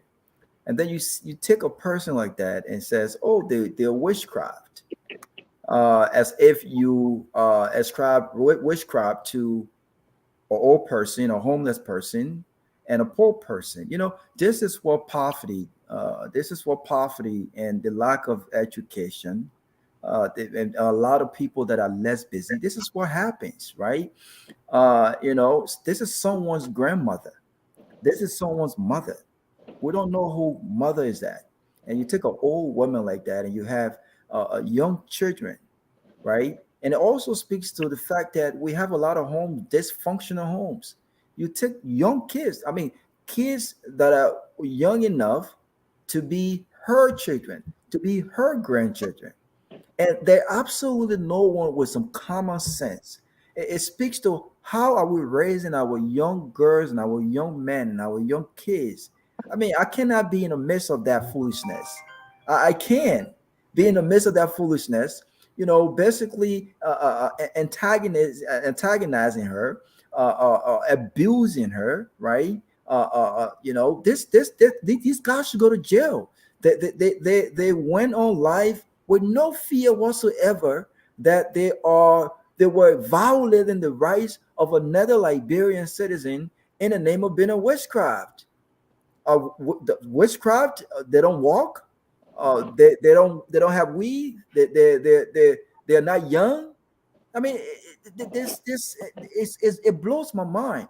But this is the same country where you would take a man who have absolutely no administrative experience, who have absolutely no managerial experience, absolutely no experience in mass communication, outside of being a loudmouth on social media. This is the way he came to a permanent. And you take him and you make him the boss of ELBC, right? This is the country, and he goes to a confirmation hearing, and you're supposed to have people in the Senate, right, doing the people's job, people who are supposed to be intelligent, and they're basically saying, "Well, this is the best guy for the job." That's different. This is the country that we found ourselves, and we wonder what is happening in Liberia. This is what's happening in Liberia. Lack of vision. Lack of direction. Everyone is doing. Look, I watched the other day, and people said, "Well, this is the culture," but the hypocrisy.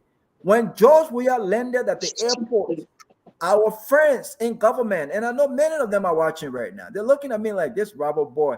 You criticize the fact that government officials were so less busy that they will gather at the airport in numbers, leave their offices to greet George Weah. These very folks are landing at the airport today to do exactly what they were big critics of. This is the country.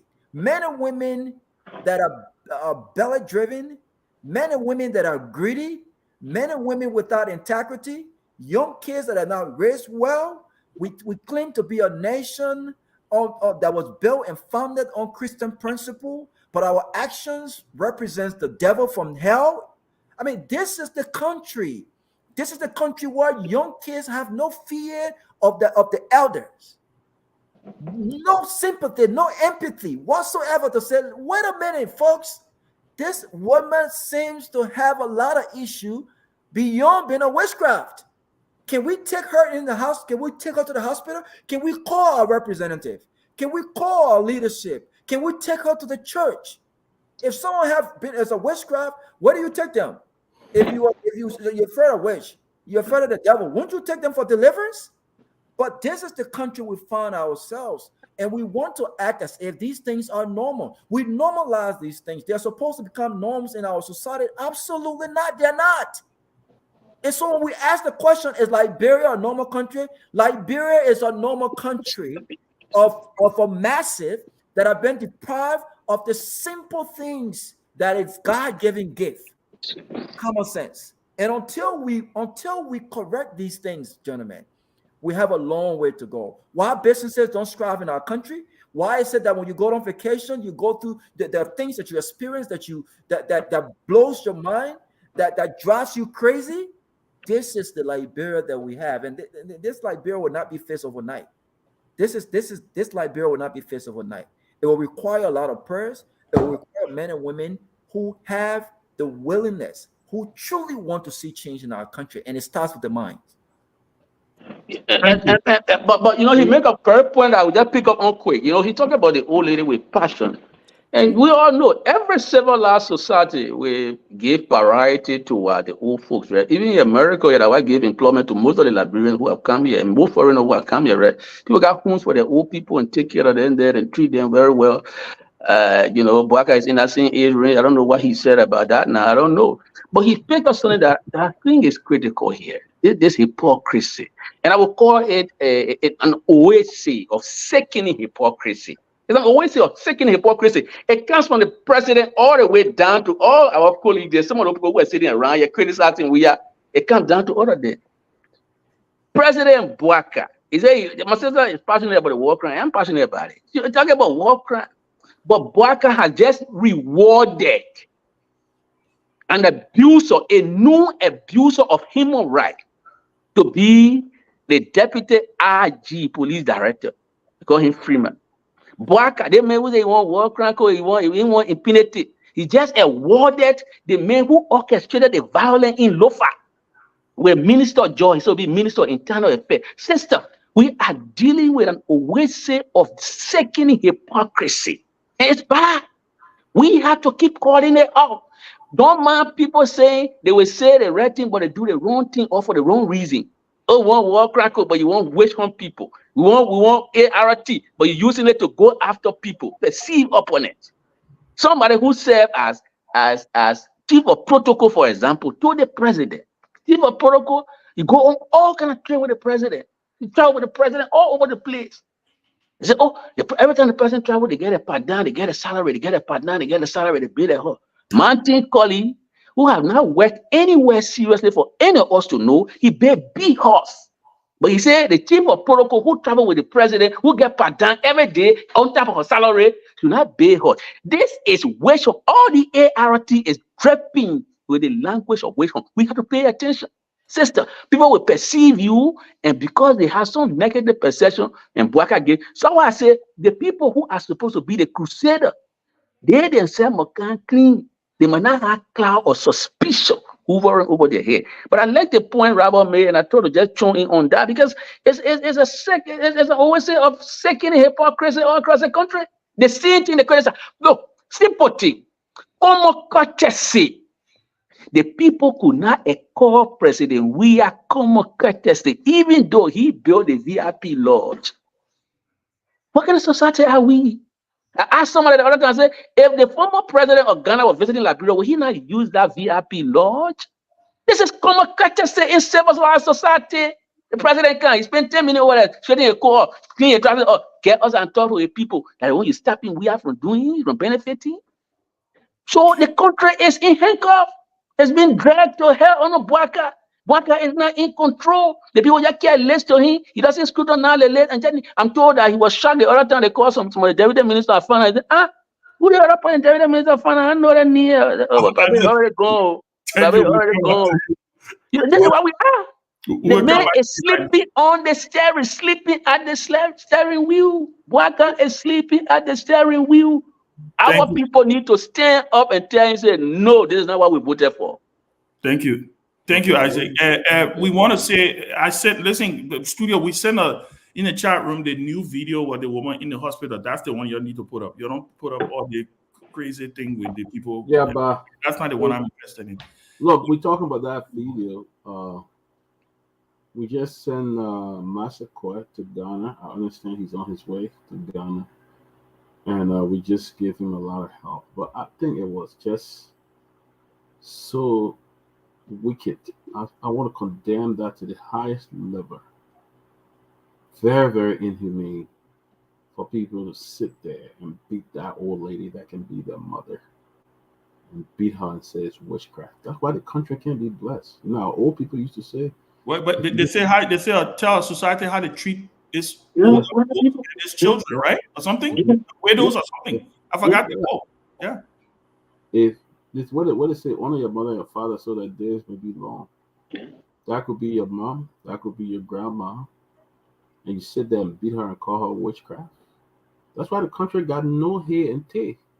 That was Liberia, nothing. Every time we get a new leader, we are the least in the world because the way we treat our own people. Arthur Jackson alluded to something that I wanted.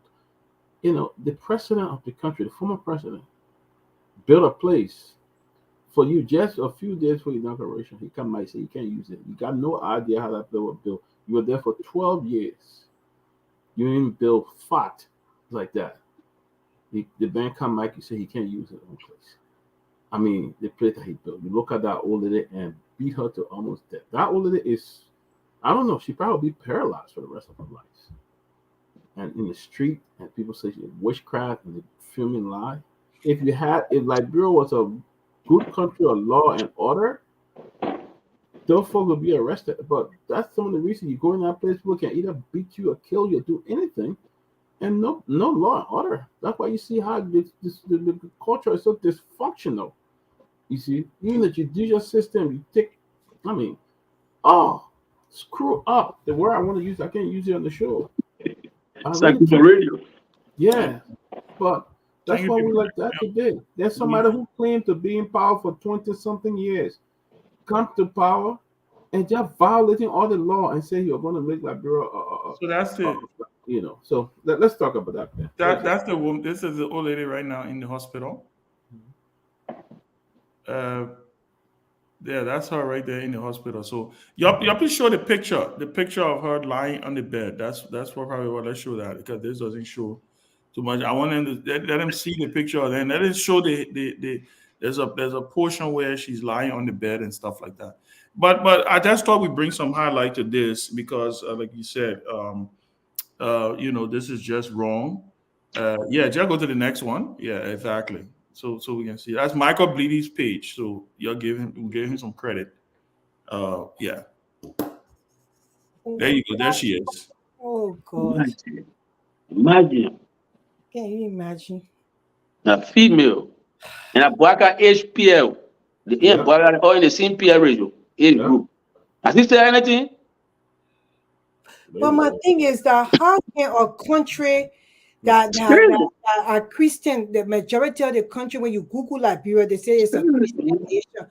How is it that people will sit around and beat an elderly person that's supposed to be protected? We're supposed to protect our elderly people, and we're supposed to have services in place to help them. You want to tell me all the time they were beating that woman? Nobody could just say, oh, you don't beat this old lady because maybe something's wrong with her. How they sat there and beat that woman and recorded it, and we have not still heard anything from the government, the general ministry. Nobody has said anything. And this old lady was beaten, and she will probably not even make it because she already has a condition. Yep. Go to the next picture, please, while Grace talk. As she's speaking, these old people are in America here with sicknesses like these that this lady suffer from. And they seem like that send money to your back home. Look at the head money for y'all. They be cleaning these old people. That's it. How will y'all beat this old lady like this, my people? And y'all go to church Friday, y'all go Wednesday for Bible study, Friday for choir practice, for school day before service. And y'all see people and just beat them because somebody said they eat witch. I don't get it. And this is the hypocrisy that Jackson was talking about. I still can't comprehend how. And that's the reason why we always fight for the elderly and women and children in the country, because these people are most vulnerable, especially in the Liberian society. Another woman was kicked all in between her legs and beaten and naked, and people just stood there and watched it happen and did nothing. Now this old lady has been beaten. I don't know if she will really come from this because she already looked like she really helpless. This is so sad. Where were the mothers and the fathers that were around and seeing these children do these things? Where were they? They were cheering. They said the woman was flying and she fell down from the sky. They were cheering. And then, so I think it's just... Can you imagine? I can somebody fly. Who can fly? Can I make a comment on this? Yeah, Kev, come in. I'm sorry for coming late. And my coming late was actually deliberate. Because I'm beginning to reflect on whether I should even be on a talk show in Liberia anymore. Because when I reflect on the different experiences I've had in Liberia and knowing what this country and the citizens of this country have done to each other and believe in, sometimes I'm just wondering, maybe I just need to look at my daughter, Faith Joy, my son, my wife, wake up in the morning, say, God, thank you. We have another day to go. That's it. I mean, last year I set an argument on closing on focus on Liberia. And I said, actually, Liberia is on a path to becoming like Haiti. Because of the way we're doing things, we are so wicked. And when I look at this old little picture, I'm reminded of what happened to me in 2007. 2007, 1:30 p.m., broad day, on Benson Street, Benson and Central Street. I'm driving and young people crossing from my car, and it basically hijacked a brand new phone from me that I bought from Switzerland. And they took it from me. I parked the car in the middle of the street. I started to run beyond them. The stores were open, money changer, everybody. You know what the young people are telling me? Say, Papa, don't run behind them. They're going to kill you. They're going to harm you. Even I said road, nobody could come to my aid. And I walk away. That's the kind of country. I mean, that's a country that has no feeling for human being. They only have feeling for you when they want something from you. Look, a country that doesn't value the young, the children, and the old people. That's not a country. And that's exactly what Liberia is. If you imagine that a few days ago, President Bouaka was taking picture with an old lady. Who was saying Bouaka and baby? Yeah. She and this old lady that is just harmed today, probably beaten to death now, they're probably in the same age group. How do you honor one age group of this kind, and then your government honor your wife? An older person in similar category is almost beaten to death. You know, so I mean, I can't just imagine whether this country. Look, I was actually struck when I talked to someone today that the Liberian Senate is going to reject the War and Economic Crimes Court. When the president said to me, and he was very emphatic, I said, oh, in that Senate where Darius DeLong was elected on the basis of June 7 demonstration, and DeLong is part of that Senate that is going to reject the very issue that brought into prominence, then that's not a country. It's a country of hustlers. It's a country of selfish people. You know, that's not a country. I think that country just needs to be what it is. Probably 2029 will get our ticket to become Haiti, because when those corrupt hustlers rearrange themselves and take power again, we are done. Thank you. Thank you, Mr. Gonglo. Yeah, guys, there are a couple of things, and so that's it. We're gonna have a discussion internally on what we're gonna be doing as far as the old lady is concerned. Grace, you will help us lead that discussion. And we'll come back to the public in the next couple of, in the next show. We'll know what we're gonna do. But I think it's important. That she survived. Yeah. I don't know whether she has even eaten today. Yeah, no, she's in the hospital. There are some folks taking care of her. Michael Bleedy and some folks are taking care of her. So they've asked that, and they've asked me specifically to say that, people should, because people have been using it for a way to scam people, right? Saying send money. She's in their custody. She's at a hospital. So they've asked that people should not send money. It's on his page. Don't send money to anybody else. They will work out a mechanism on how people can be able to support. And we will be reaching out to Michael and the folks. We want to thank them, because it's just a good Samaritan thing he did, right?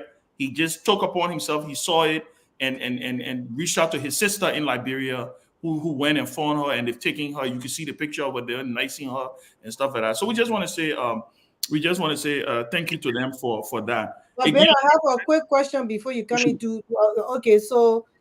They did all of that, but did they try to find out who her family is? I think they're in the process of trying to do that. What was she even doing that starting in the first place that nobody knew her? Maybe she's strayed away from home. Yeah. The guys, some old people can just get up here and just walk. They be looking. Yeah. Find in a whole nother neighborhood. It happens. Yeah. So we just need to know. And they have the video that we need to come after those people on the video. especially those people that were hitting that woman. People But can't that's the question I was going to ask, whether anyone has been identified or arrested. No. Yeah, but their identifications are out there. We need Yeah. to show that it's out there. It's their own So- life. It's out there. But you Their see, names are out there too. you see, we can blame even the people who meeting all this violence against the lady. We can blame their family and all of that. But there's a reason why citizens pay taxes to government. Government has a role to protect life and property. Where is the police director who we all have been praising, say professional? I'm told now that what he's doing at the police station is not. Jackson, I've never praised him. Yeah, but I mean, the thing is, sister, yeah, maybe you have not praised him, but other people have acknowledged that, yeah, he brings some level of professionalism.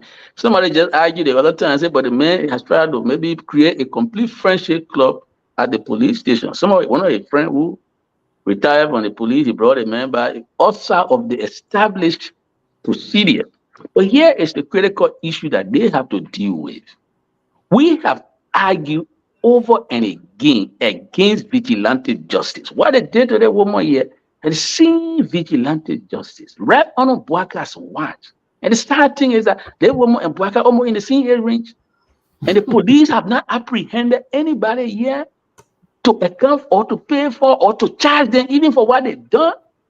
They were saying to you, Boaka is unfit, incapable, and he can't do this work. He can't do the work. To lead this country, you have to be on top of your game. Who's supposed to get directed? He's not giving any directive. He went to what happened? The situation in Kawa. We're talking about the lives of people with this older years. When another young man just got married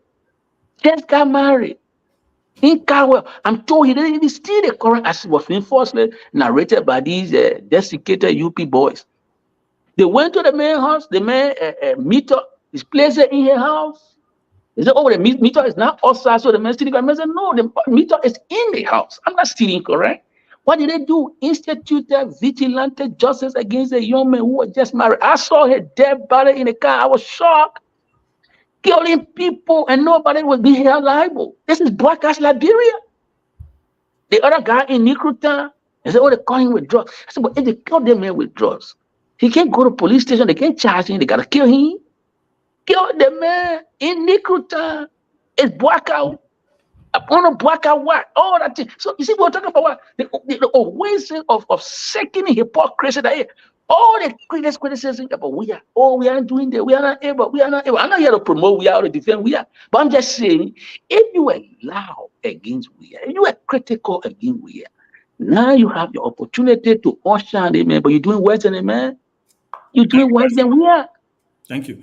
I want us to briefly, before we go to the, I don't know what time, how long we have here, right? But I want us to, so it's something I saw today on the internet and I find it fascinating. I don't know what your thoughts are, right? The new city mayor, right? One of the things that I've always said when it comes to Monrovia is because, obviously we have an overpopulated city, right? So there's a lot of innovation that is needed. There's a lot of out of the box, thinking outside of the box, right? That is needed. But I saw a video today from the new city mayor and virtually complaining, sounding like the few like what we've heard in the past, right? And I don't know, maybe it's just me, but I want y'all to listen to it and then maybe let's give our thoughts on it. I don't know. That's what I was thinking about. Go ahead, let's play this. Whether it is a solid waste, we have nowhere to carry any garbage. What we're doing right now in Monrovia and Peter, we just looking at a small space we created in the transfer station, and it will be full by the end of the day. So from that, when you see garbage later in the street, there's nowhere to put it. The entire landfill is on fire, and it's been on fire since the 21st. We've been struggling with it. We need some serious support. We need fire trucks to be here. We need water. We need food for the people working. They need PPEs to work. There's so much they need. The people of Wentown are suffocating. The smoke from this thing, it's not easy to sleep day and night. It is a serious situation. I've written a letter to the minister. Robert Gagwa, I want you to take a stab at this. Ben, I listened to that and I was like, wow. So it's serious. I made a phone call to a friend, and I'm not gonna. He asked not to call his name, but the question that I asked was, is the word systemic still allowed to be used? Because there were times where when we spoke about some of the issues in Liberia with regards to the dirt and the filth in the city, I said that I think we should go beyond just the mindset and look at some of, when I talk about mindset, I'm talking about, people, littering, like throwing trash in the streets, like canning paper, whatever. The people will throw trash on the roads from their cars. To look at some of the systemic issues at these institutions and in our country across the board. What you hear from that young man, I think that he had enough in just a few weeks. He's been at the Moreover's city, right? This is the honest truth. This is the truth that the former mayor, could not tell, right? The truth is, we need some serious transformation at the Moreover city. That's the truth. The fact that they don't have place to put trash, Ben, should tell you the reason why you see trash everywhere in the city. Imagine how many homes in the city. Imagine how many businesses are in the city. Even if these businesses have a plan for the collection of trash, the question is, where are they dumping them? Where are they dumping them? On a weekly basis, on a daily basis, on a monthly basis, on a yearly basis? Where are they dumping them? And it's one of the major issues that we have faced in that country with regards to the dirt and the management of that is the fact that the government have not come up with a strategy with regards to dumping. You can collect trash all day. And I think I had this conversation with Dwalu when he talked about his plan to keep the city clean. He had a very elaborate plan. Why was Dwalu not appointed? Well, I think the reason why Dwalu was not appointed, and listen, he was clearly interested. I think the reason why I thought that he was overreaching, it wasn't based on the fact that I didn't think he would have done a great job. I've read his plan. I think he had a great plan to keep the city clean.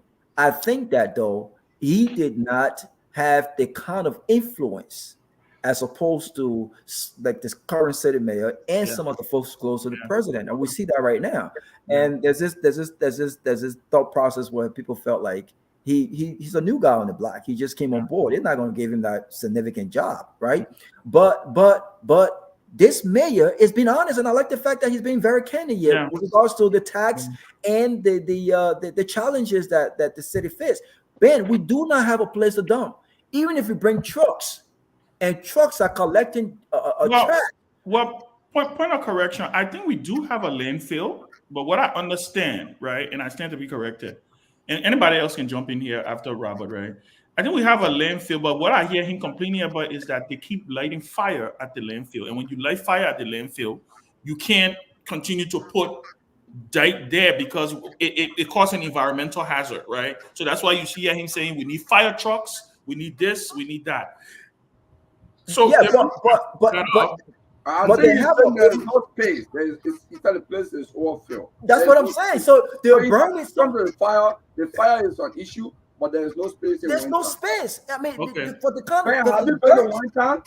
Yeah, I've been to one time. There are houses around it. People live around it. Is there no way that those things can be transformed into? That's what I'm saying. You got to put a plan. So there goes Peabody. Thank you for that. That's where I was put a plan in place to. When I use the word innovation, Grace, let me bring you in on here quickly. But before Grace come in, I want Grace to focus on something he said, and I thought that was profound.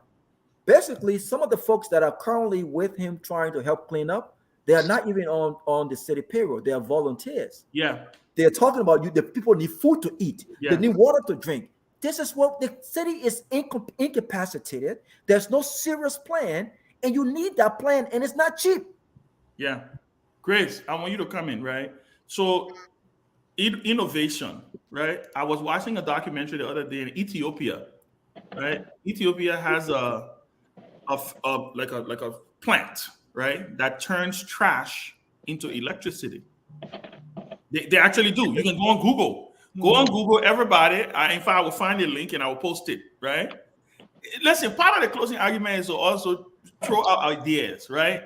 Help. We like our country. Consultation. Yeah, no. Should we start thinking outside the box in Liberia? Should we? I mean, is it hard time we start figuring out something like this? But Ben, isn't that what leaders are for? To be innovative? No, I was asking them because fingers? I was expecting, because what I heard from the mayor is what I've been hearing since I've been knowing they've been having mayors, right? Everybody say, oh, the landfill full, we just start burning it. When do we stop at this point? And that's why I said there was a lot of Grace, and you come in right here. There was a lot of expectation with this government, right? What's the missing link here, Grace? I mean, yeah. The missing link there, I would say over this organization. But anyway, I don't know what they don't have a proper plan of waste disposal. That Liberia is a country that have excess land. The landscape is big, and the emptiness of the excess land space is big because everybody finished coming to Monrovia, so they have enough lands out there. Now they need to hire maybe a private.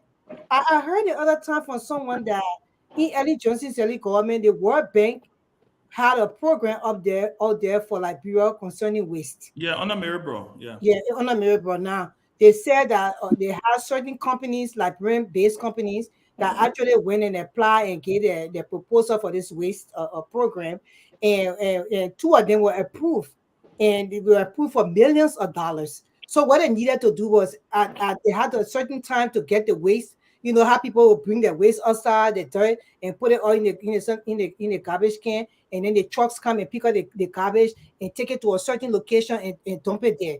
But I live in central Pennsylvania. They have a location where I visited before, and they have this big landscape where they just dump the dirt there, and they have different locations to do that. So the people that got this grant, they started, in fact, using the money and enjoying themselves. So time for them to do the work, they could not even execute it. They started complaining how they want to do it in the day, and the traffic is too much in the country, and they started complaining in the night. They're scared because it's dangerous. So what the government has to do with that when you already have the contract to do that particular job? Most time you will see most of the waste people will come very early in the morning because of traffic, or they will come very late in the night to carry those waste where they're supposed to take it. So I still don't understand why they're still struggling with that, because the land, we have enough land for them to designate certain lands in one of those counties that are closer to Liberia, could be Magibi, and just take a landscape and maybe buy the land from the people just for waste. You just took it out of my mouth, Grace. The entire country is a forest. Yeah. The entire country is a forest. When you fly all Liberia, just fly all Liberia. Also land, forest all over the place, right? That's why I asked, and maybe Peabody or Isaac Jackson or somebody, or Kelabo, Tomalin, do we need? I mean, anyway, I don't know. Listen, I saw this thing. Let me. I get Jomi here. I know this is a little. I saw this thing from Ethiopia, guys, and can I finish, Grace? Finish. We got bent. Yeah, and so that's why I was wondering why I thought this government was going to come in strong on that, because they tried to clean up the place, do clean up campaign. And by the way, I just wanted to say thank you to all the women of Liberia, because most of them were in that clean up campaign. We barely saw men. And they were there, ready, putting themselves out there. They never even have masks. They did not have gloves. They were just doing the place. But they have to make sure they designate a place with a free landscape that Liberia have. Even if they have to do it from one country to another, when they want place filled, the land place, they go to another country. But it's hard when you have a certain land to put that dirt in. it would take many years before you can even move to another spot, because the people will go there and they would dig and they make a very big hole and start to put the dirt in it. And a company has to be responsible to do that. And that's why I just wanted to say the structure is not there. It's just not there. Thank you. Isaac Jackson. Yeah, Ben, you said we had, expectation, government going to come and do this. Ben, we need to continuously remind our people that the Boaka government that came to power came as a result of fake propaganda and deliberate lies. So true. So we need to be clear. Our people need to know that. So they are not about they never be disappointed because you told them the truthful information. What you see now is about leadership. And Rabo tried to pass by it. During the CDC administration, I have one friend, a close, just young comrade, but he was close to President Weah when all that thing was happening to me. I said to him, I said, look, brother, let me tell your papi, your senior man, that the thing that run government is now run by people the president like. The effectiveness of the government will come about when the government brings about competent people. He just talk about our friend Dwalu. We and Dwalu disagree about plenty things here, but there can be no debate that Dwalu was passionate about this job here. And he had the requisite credential to do something. Absolutely true. But I really thought they were going to appoint. But yes, the but. But Dwalu, you not get people in a room that get influence.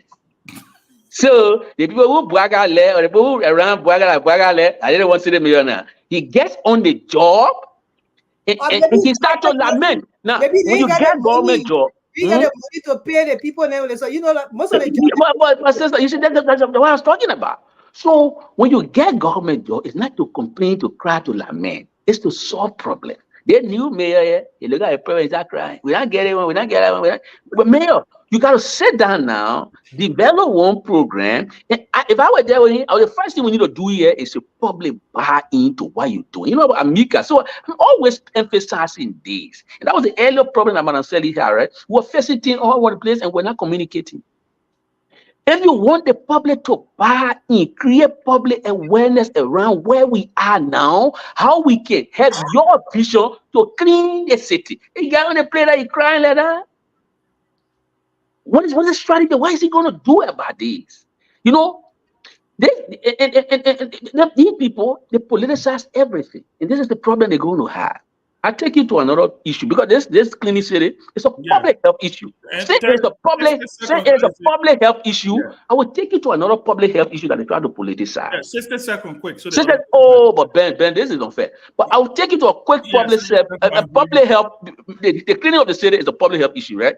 But they try to politicize. Bring somebody who Bwaga let the person go there, start complaining. They leave my man Dwalo, he's sitting somewhere, and you come to me later on and say, hey, boy, you're talking true, but we'll leave it. But here is another public health issue that they try to politicize that will backfire soon.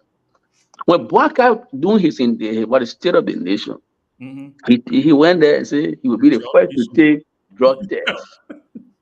When Bwaga was running to be president, nobody was having any question about whether or not he was around drugs or he was associated with drugs.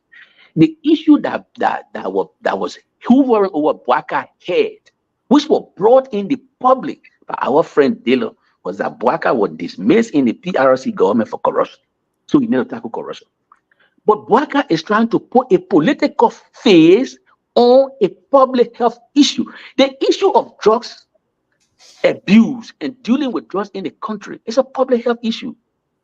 Taking drug tests and saying, thank God, you're running behind people. What's about the people who have already hooked up on drugs? What's the government intervention? How do we medicate these people? How do we take them off the drugs? Will they just smoke on the drug and die? What is Bwaga playing around that? You cannot politicize these serious issues of national concern. Cleaning the city, a serious issue. If we don't have clean city, we'll not get sick city, we'll not get healthy citizens, right? The citizen will get sick every day. Where the citizen get sick every day, what are we doing? They will not be effective at what they do. So the mayor have to now sit down, develop a coherent plan instead of being on radio and crying like he's doing. And they have to have a communication around where they are going so people will buy into what they're doing. Thank you, You Isaac. understand? This is where we are. And I we got need you. to focus on that. And if they can't do it, then we come back to the scene, complaining, I everybody hear you. complaining in the country. And Isaac, just to buttress your point, and before Peabody come in and Kelabo, and then Tommy, I know you're not too well. That's why you're trying to raise your voice. But it's okay, jump in if you feel you want to contribute. Just to buttress your point, Isaac, the president also named a committee, right? That he said was going to work on the drugs thing. And I think he even gave them a timeline. Right, I think he even gave them a timeline, just how he named another, because that's another conversation that they were having today with Kula Fofana, right? I think it was a drug thing. He gave them a timeline that he was supposed to report to him or something, and that I think the timeline has elapsed, and we haven't heard anything. Nobody knows what's going on. We saw them take a drug test, him and the vice president. I never understood why they were taking drug tests. I had no idea. We need intervention. How do we treat the people who are already hooked up on drugs? We need to treat them. Intervention. Yeah. What facility do we have to take them to?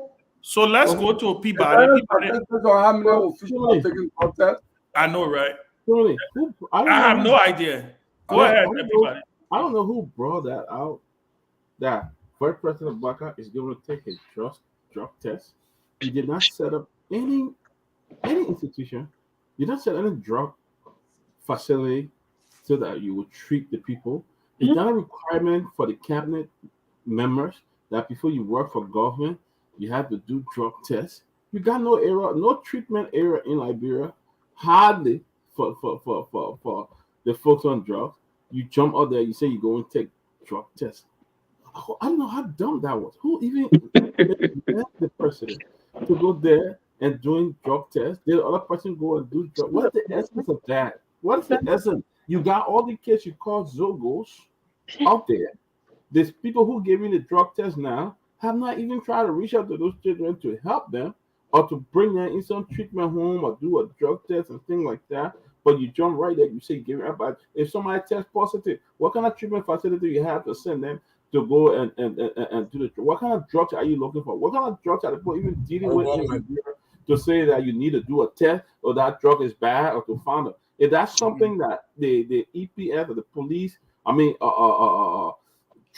drug enforcement agency trying to look for so they can arrest people and things like that. You don't know. You jump and say you want to drug to make it a complete mugger of the Liberian people, to be honest. Focus on the real issue. You're trying and revamp Catherine Mill Rehabilitation Center or the Benta Youth Center over there, and you have kids in there. Those are areas where you would test the kids every day or the people every day so that they can be sober or know that they've been clean for a while to come back in the society. So before you go home or we arrest you, you'll be here for 2 or 3 months or 4 months, and we'll test you every day or every week to ensure that you are clean and you are able to go. But you just jump on, you take blood test. What I want to mean to Liberian people, I think this is just mockery, and Liberians need. I don't know, but the Baka, the city mayor, you were all over the place when Baka won the election. Oh, you're making sure Monrovia is clean. You're jumping all over. Money was coming in. A lot of money was coming out. The money slowed down. Now you're telling you got nowhere to dump it. Then why you took the position? Then you can't do the job. Find a place to dump it. Thank you. Absolutely, he can. Mr. Gonglo, I want you to come in and then we'll let Robert close. Okay, so yeah, just quickly, I listened to him on the drug end of the MCC. Boss. Well, I really don't want to talk on the drugs issue. Because okay, then go with the MCC. What's a pure political, gimmick? I mean, it was just there was no rationality for that. There was no rationality, so I don't want to comment on that. I think, like Hillary Clinton said, that issue is going to pass away on the how they approach it. The way Bwaga and the vice president approach the drugs issue, nobody talks about it anymore. It's gone because nobody's taking the drug test. How many senators have taken it? How many representatives have taken it? How many ministers have taken it? It's going to dissipate. Nobody will talk about it because that's not the issue. The issue on the sanitation thing, let me tell you this. They said I watched a clip before that I listened to the city mayor on another radio station online. The problem is taking a job that you don't understand. You know, Monrovia, say the city of Monrovia, it's actually now a big area because if you think of Pingsway, Congo Town, all those places, they're not really part of the city. No, it's not Monrovia. True. So it's not really, it's manageable, but you need a structure. The population of Central Monrovia and its environs are actually overgrown, very fast. So you need a structure. There are businesses thriving, and these will pay money to City Hall. City Hall actually does collect those fees. They collect millions of dollars. City Hall is a very corrupt place. Here is what happened under L.M. Johnson Sirleaf that some people don't know. This landfill issue we're talking about in winter is not the issue. The issue really is corruption. Corruption is the issue. The space in winter is not the issue. Corruption is the issue about this sanitation thing. The Zubaland, I think it was called Zubaland. It was a Ghanaian company, right? Zone Lion. Zone Lion. They came to Liberia. The World Bank put us some money, $5 million. That's what they put up. And not only that, Bill Gates also put us some additional money in millions of dollars. The idea of that project was the state corporation would not do anything, would not spend on garbage collection. They will use the money contract and put the structure in place. At the same time, continue to collect their garbage fee or sanitation fee they collect from different stores and residents. They will continue to do that. And then they will raise more revenue for 5 years using that $5 million plus so that when the money runs out, the city corporation will have these millions of dollars in their account and then stand on their own to move. That was the rationale. But they used the $5 million as a piggy bank to be stealing there every time. This is why President Sirleaf took Mary Broad from the executive marshal and brought her to City Hall because that was a reliable person. Okay? After Mary Broad left, where did that project go? No impact. Because the project was meant to make the city corporation stronger. After it ends, it was a capacity building project for the city hall. It didn't happen. I mean, it was basically not it didn't achieve its intended goal. So corruption is really the issue here.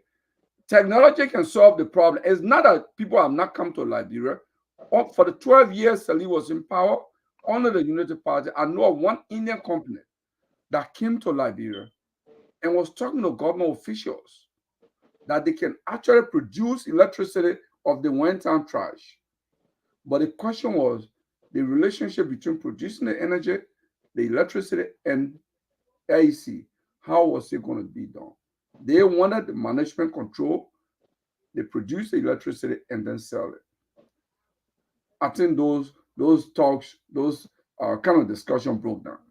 And it broke down because of what we know, the big man in the room, corruption. Everybody wants a control of that. That's really, corruption is really the issue.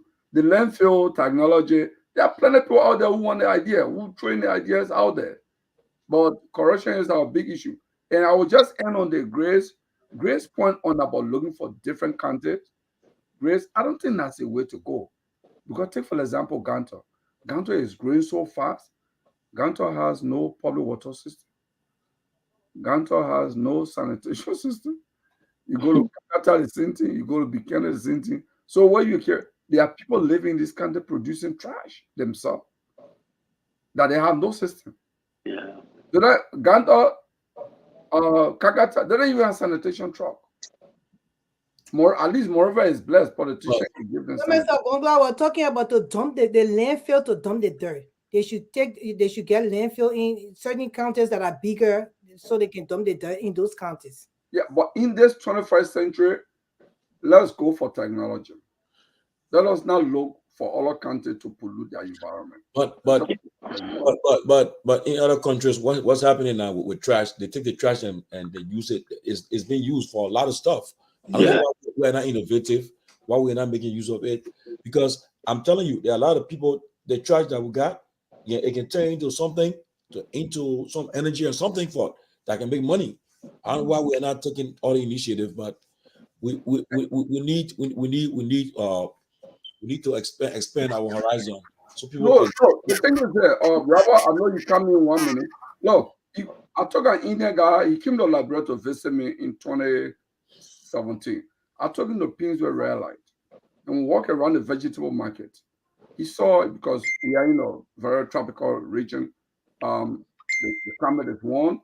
You bring your potato grains, all the grains to the market.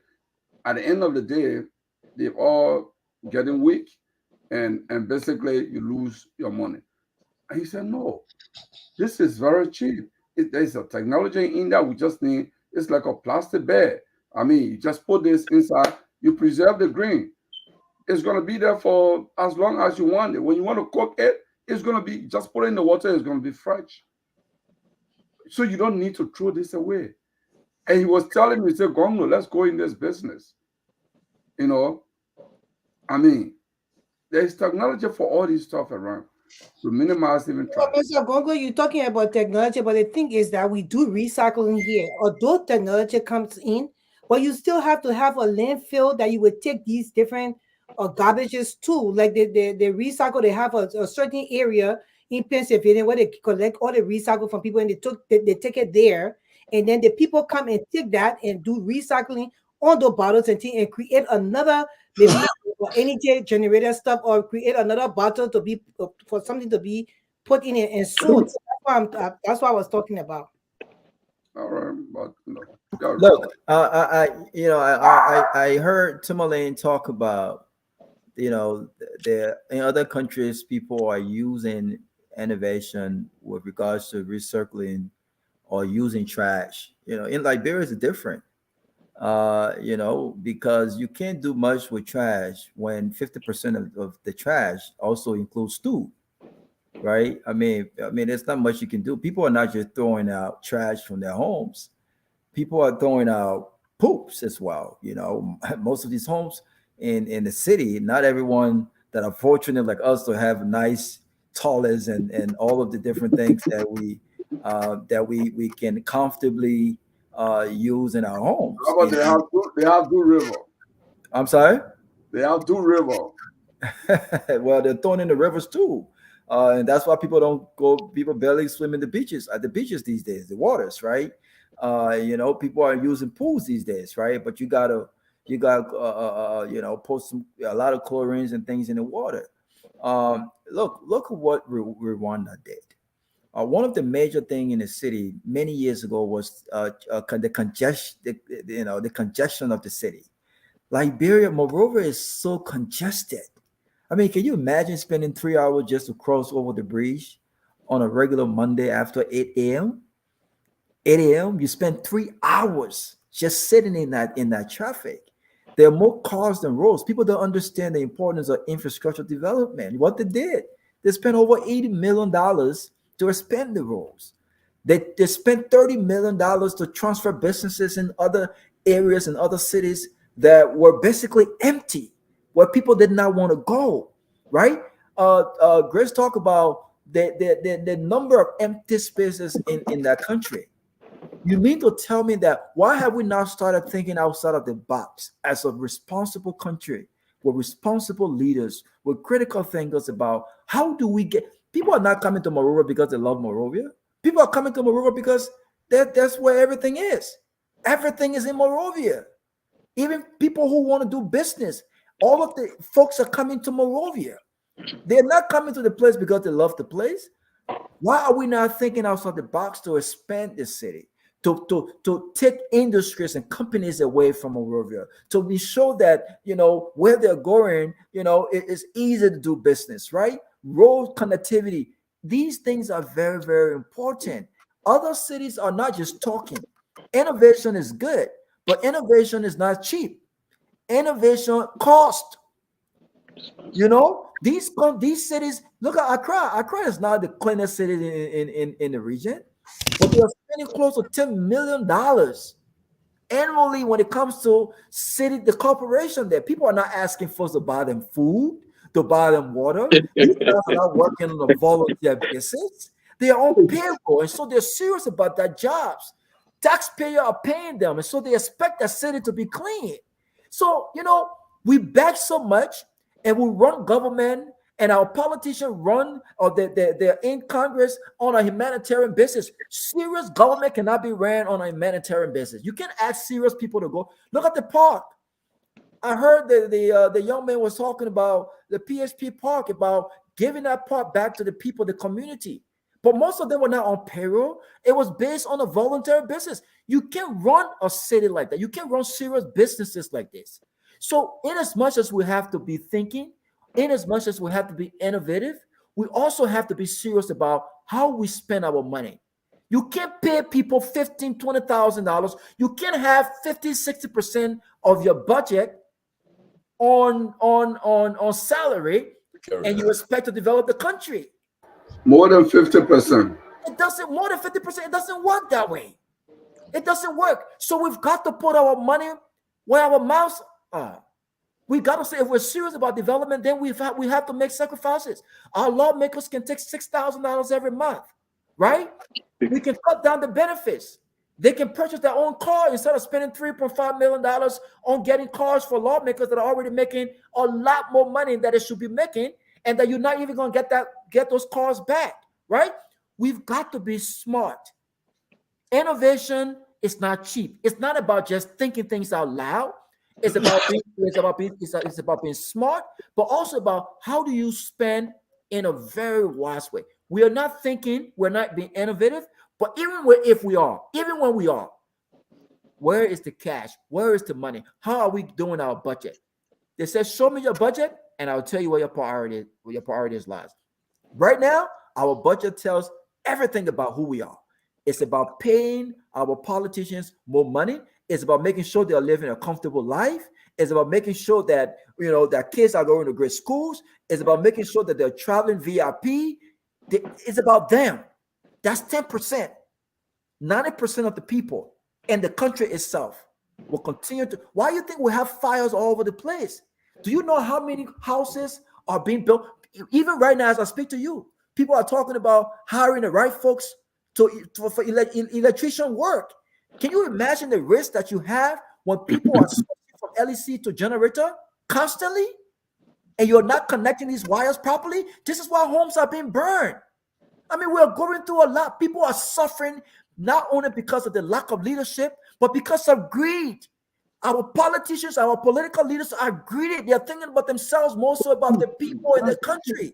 And until we get the right leaders, the selfless leaders, right? The patriotic leaders, through their actions, not their words, my brother, we have a long way to go. Okay, guys. But you see, Robert, you just put it back to the same leadership thing, right? You just concluded with the real leader will not be greedy. The real leader will do it for poor people. Regrettably, we don't have your best friend. I come to Tomalin, you coming. Your best friend. How your best friend mantra? Want to get proper. He said you're going to reduce the salary. Has it reduced? Is it still reduced? Listen, guys, we have exactly 10 more minutes. So we'll go around the table. Everybody can give what's on their mind. 2 minutes each at least. What's on your mind? Yeah, Raul, come on. Muting my dog. This dog just gave me a hard time since I came home. We'll start with Kelabo. What's on your mind? We got 2 minutes to give. What's on your mind? We have 10 more minutes. What's on your mind? Well, I have just one issue on my mind. Yeah. Or maybe two issues. One, if the Liberian Senate reject the resolution from the lower house, I probably will make a political decision to just maybe leave talk show and concentrate on something else. And the second issue is, anyway, I'm not going to talk on that since our sister Grace is on the show. I'm not going to talk that. There is a book somebody wrote about Liberia. And Grace is no reference to you, but it's something actually praising Liberian women. He wrote a book. It was published in 1953. The book is called Inside Africa. When this American explorer went to Liberia, he saw all the West things. If you read the portion on Liberia today, you think that this guy went to Liberia in 2024 or 2023. But there was no one good thing in 1950. He was in Liberia from 1944 to 1945. There was no one good thing he said he was there about Liberia that is not found anywhere in Africa. He said Liberian women have the best breasts on the continent. That's what he said. The best what? The best breasts on the continent. You know, when I read that part of the bottom, but he tried to Liberia with his wife. Can you repeat that? Can you repeat that? I was like, he said the best one in the country? The best dress. No, the best breast in Africa. The best what? Breast. I thought of that one. Breast? Yeah. Chest power. Like boom. Mama, like he's saying Africa. I told you. And listen, yeah, it's a funny thing. He traveled to Liberia with his wife. So when I read that part of the book, I'm saying, how do you know this? Because he traveled with his wife. But that was the only good thing he said about Liberia. You know? Africa. He traveled to all the African countries and came to that conclusion. But all the other things are worse about Liberia. Yeah. All the thing about Liberia, like what he Robert Gago, what's on your mind? That just threw me off. The best breast. That threw me off completely off. My mind is completely turned right now. I can't lie to you, my brother. Yeah, because I know my fiance is watching, but that just threw me off because you know the best breast. You gotta get me laugh. Mama, don't repeat that thing, man. Just go ahead with your team on top. So listen, because look, what he's saying is, every time folks go to Liberia, though, especially foreigners, they always talk about how beautiful our women are, and the truth is, we got some of the most beautiful women in the world. That's just a fact. But the fact that you have so much more richness about the country that they only find pleasure in the beauty of our women, and everything else seems to be, it blows my mind. It's not a good thing. Let me just put it that way. It's not a good thing because we got not only just beautiful women. I've seen some of our most intelligent women. We got some of the smartest women in the world. They are doctors. They are lawyers. They are beautiful, but they are intelligent. You know what I mean? Like there are more to them, right? But when you have foreigners go to a country, think about it. Put this in perspective. And everything else is bad. They said that we got the most corrupt police forces. We have the dirtiest city. But in the most corrupt country, in the dirtiest city, you talk about how beautiful our women boobs are. It makes me lose my train of thought. But let me bring it back. But let me bring it back home. Look, what's on my mind, Tomalin? Look, I've been thinking, man, and I've always said that, I'll talk to my pops all the time. We're making our investments, we're building our homes. I never in my life want to be a guy who will go to Liberia and the first thing in my mind will be working for government. No, I don't want to do that, right? We want to own businesses, we want to invest. I don't want to work in this country until I'm 50 years old. I don't want to do that. I want to be a business owner. I want to be impacting lives, And so we were having a serious conversation about the kind of business decisions to make in our country. And in as much as I've been to Liberia constantly since 2009, it's a serious decision that one must make.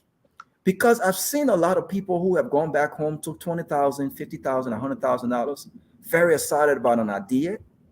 And it just didn't work out. It didn't work out. And so what's on my mind is we have no option at this point. I'm not one of those folks who will be, I'm not content with just being in this country and living my life in this country, being comfortable with everything that I need. I'm not content with that. And so we have got to come to the point where we as Liberians, especially the diaspora Liberians, we're so powerful. We got the cash flow. We got money. If we come together, we can do powerful things in our country. We can do things that the Lebanese would not even be able to compete. We are intelligent, we're smarter than them. But we've got to force this thing about electing for once and for all a government that will value us. And that has been on my mind. Because if we continue to sit by and allow the status quo to dictate to the kind of government that we elect in that country, especially with the mindset of our people, I'm afraid that we will try to invest, but our investment would not have any return. And this will discourage a lot of folks to say, you know what? I'm done with Liberia. I have nothing to do with your country no more. Me and my family will stay in this country. We'll live our regular life. We will accept our benefits here, and we will be content here. I don't want to get to that point. And so I'm seriously thinking about how do we assert ourselves? Not only when it comes to politics, but how do we assert ourselves? How do we become the voice and not leave the most powerful voices to character like Prince Johnson and others? How do we really assert ourselves? How do we put our mouths where our money is as diaspora Liberians? I think we can start that by coming together, trusting each other, respecting each other. We have the power. We have the power. We support families in our country. 90% of our folks don't have jobs. How do they eat monthly? How do our kids go to school? How do they go to college? We have the power. But have we seen that kind of power make the kind of impact politically as it should? Other countries are doing it. So this is what's on my mind. How do we use our money and our influence, our education to really make a statement in our country? I think if we do this, it will create an environment where we can actually go back to our country and invest and see our return on our investment and impact lives and enjoy the lives that we would never enjoy. I don't care how much money you make in this country in Liberia. Thank you. I agree with Bamba Norma. But Isaac Jackson, you got 2 minutes. What's on your mind, please? What's on my mind is to remind the current government and those in power, those who are associating, and those who are the blandiest supporters of Bouaka, that it is easy to propose impossible remedies. It's easy to sit on the sideline and criticize everything that other people did. And when you're in the arena, you can barely find your bearing. Considering the realities on the home front, Bouaka and his people need to consider the democratic health of the country.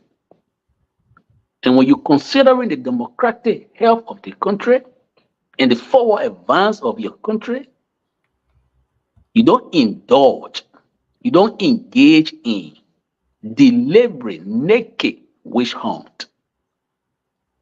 When people don't have sense of belonging, there is a tendency that they'll fight back. We have to work hard, seriously hard. All the developmental things we talk about today will be nothing, will be a mirage if we don't work to consolidate the peace of Liberia. You can't consolidate the peace of Liberia when you see other people who did not support you, who did not vote for you as enemies and black snake that must be with all jaw. It saddened me when I saw the list from Bouaka's propaganda room, a black list having my name and the name of many young people. Some of you, I think, on this show, your name must be on that list. Why is Bouaka and his people drawing a list of people who are critical of him? Everywhere in a functioning democracy, there's a place for the inclusion of opposition in the executive governance of the country. Even in Winston Churchill, London, England, the guy who Winston Churchill made a foreign minister, Halifax, is an opposition president. He opposed everything Winston was doing about the war. Winston said, I drew on this man's strength. When he brought his opposing view, I would sit and think through it and make it better. I'm talking as a political person, not just as a lawyer. Ask Bwaka, he has almost completed his cabinet. Which opposition man you see in that room to say, I see it differently? Nobody. Everybody in the room, there should be people who will say, oh yeah, oh man, all right. Oh yeah, oh man, all right. Oh man, all right. Oh man, all right. School buildings are caving in. No teachers in classroom.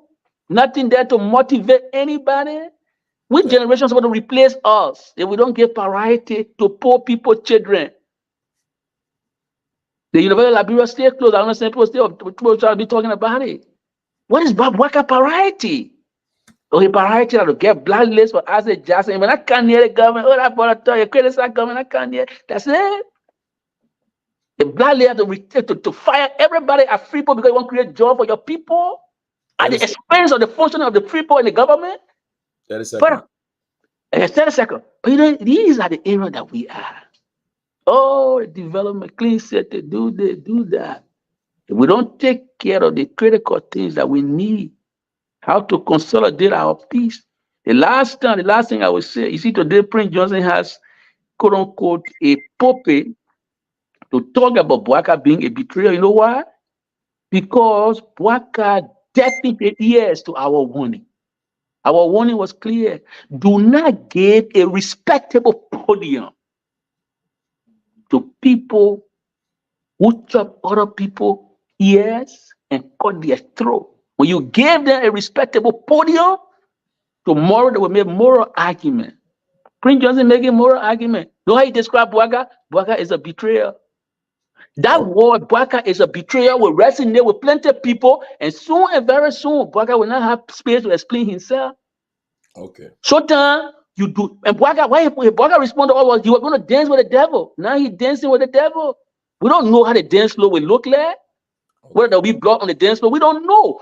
But brother, for Liberia to move forward, for us to develop our country, we need to give priority to consolidating the peace of that country. When you wage home people, when you go after people for no reason, for empty political vendetta, you undermine the peace and stability of the country. And I think Bwaka and people need to think twice. Okay, Peabody. I said David Jackson. Peabody, what's on your mind? You know, when I say talk, I mean you get other words, you know, because so next time give me a chance to talk before we go to Isaac Jackson because I'll be out of word. But beautiful. I'm flattered by the acknowledgement, brother Peabody. Beautiful description, my friend. Isaac is a buzzer man. We buzzer people. I'm glad. That's why I'm picking everything from my man Robert. Can you know Robert on top of his game too? Yeah. No, that was beautiful. That was beautiful. But let me say this to me.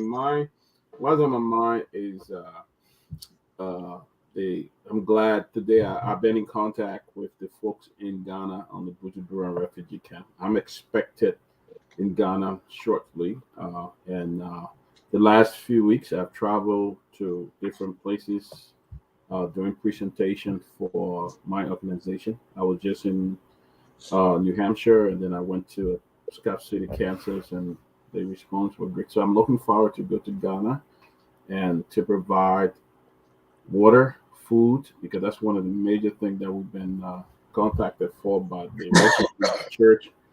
And we will also be helping an orphanage relocate from the camp and help them find a home where we can also put them in. So that's what on my mind. You know, when I think about our brothers and sisters who claim to give up 6-figure job in America and going back to serve their country, I wonder why the people of Liberia sometimes have this resistance to Liberians coming from America, because it is not in less than 2 or 3 months you see them involved in some kind of corruption.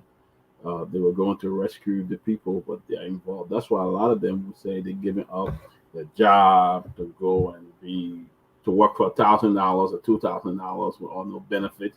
They leave their family and children. They probably need to read the book that they've probably been reading the book that Telepo talk about when they go there and stuff.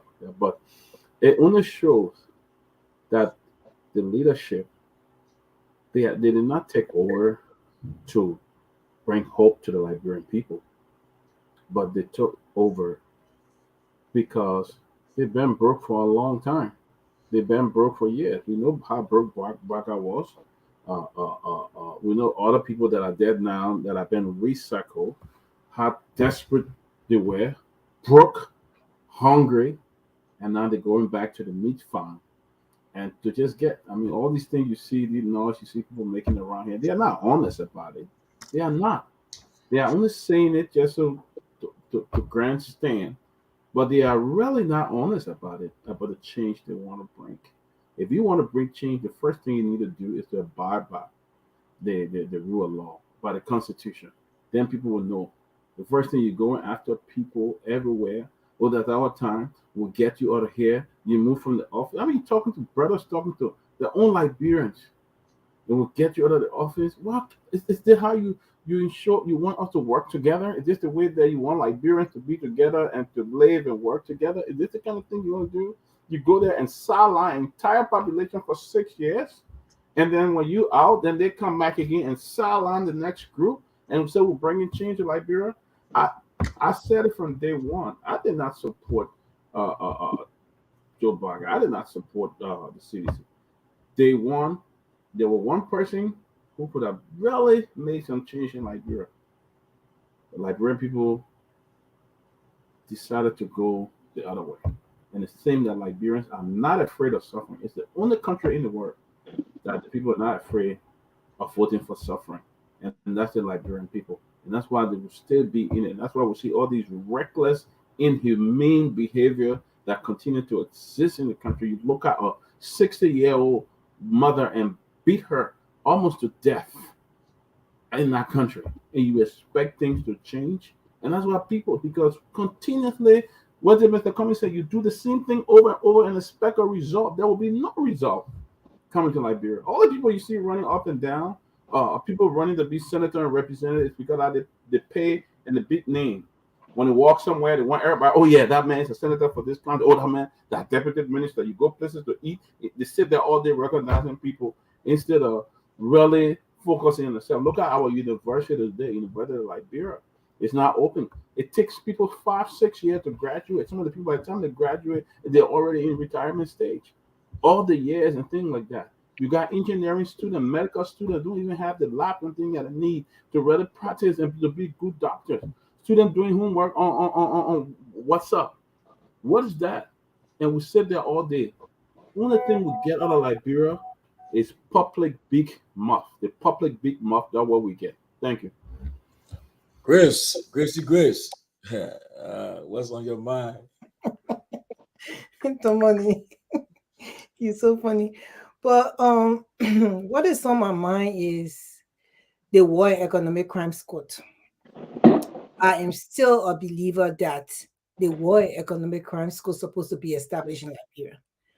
For us to have the closure and the reconciliation and for Liberia to run smoothly, the government has to muster the willpower, the will courage to establish the War and Economic Crimes Court. It's just the right thing to do.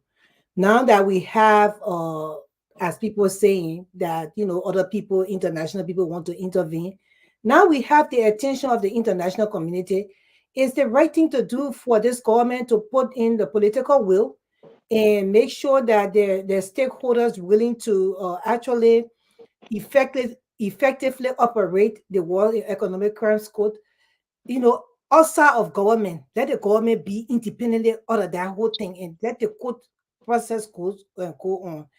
And I heard that there's some senators in the House, in the Senate, and representatives in the House that are really against the World Economic Crimes Court because they do not want this court to be established. They are there to make their money for the 6 years, as Jackson keep on saying, and they all just went there because of that and just want to see the money and get out. They don't want to be bothered with this. But the people did not vote you all to do that. So it's time for you to do the right thing for the Liberian people. And one of the things to do is to make sure that the establishment of the World Economic Crimes Court get on board. And you need to accomplish it in your 6 years. That's one of the legacy you will leave for Bwaka government. And that is what on my mind. One of the other things I just wanted to quickly discuss was the city corporation. The city corporation to me is just like a walk in the park. Just that the people who supposed to be able to establish that and really do the job are not put in the position to actually do the job.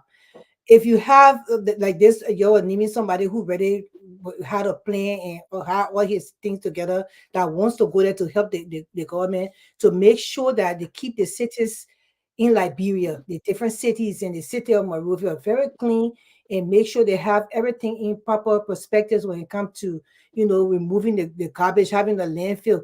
Engage each communities, let the people be responsible for cleanup campaign, enforce the regulations, get on the ELBS or ELBC, the entity that Eugene Fagon, the propagandists, had taken over.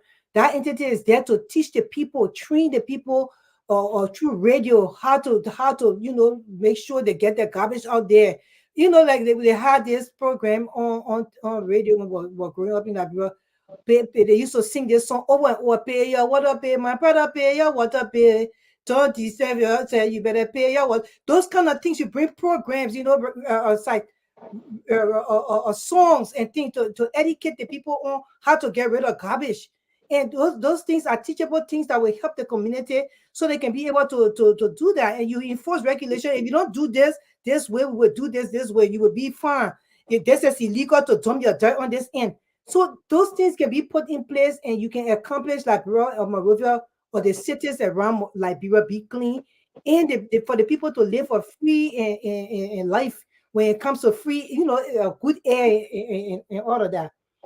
You raise awareness and all those things. So these are the things that are on my mind when it comes to Liberia. And I just want to tell Caleb, I will read a book Inside Africa. I really want to.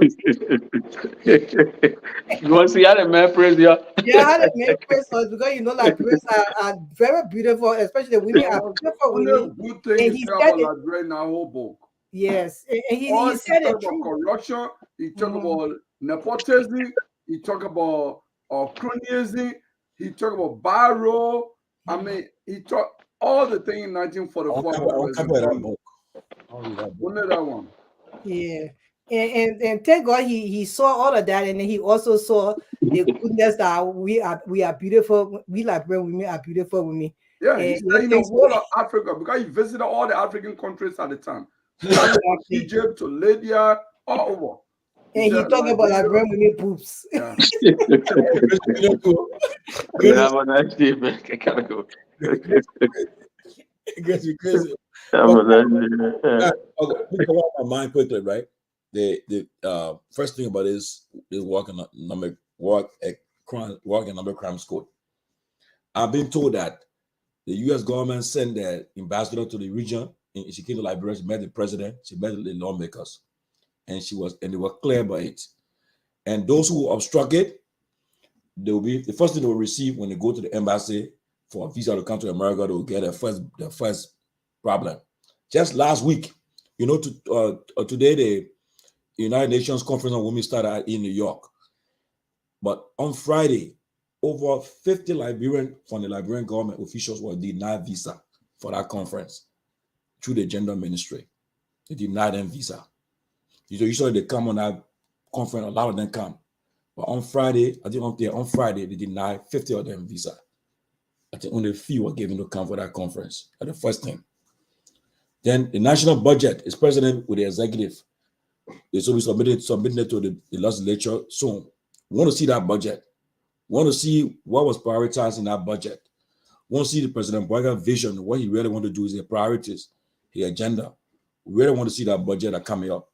So we look forward to seeing that budget in the coming days.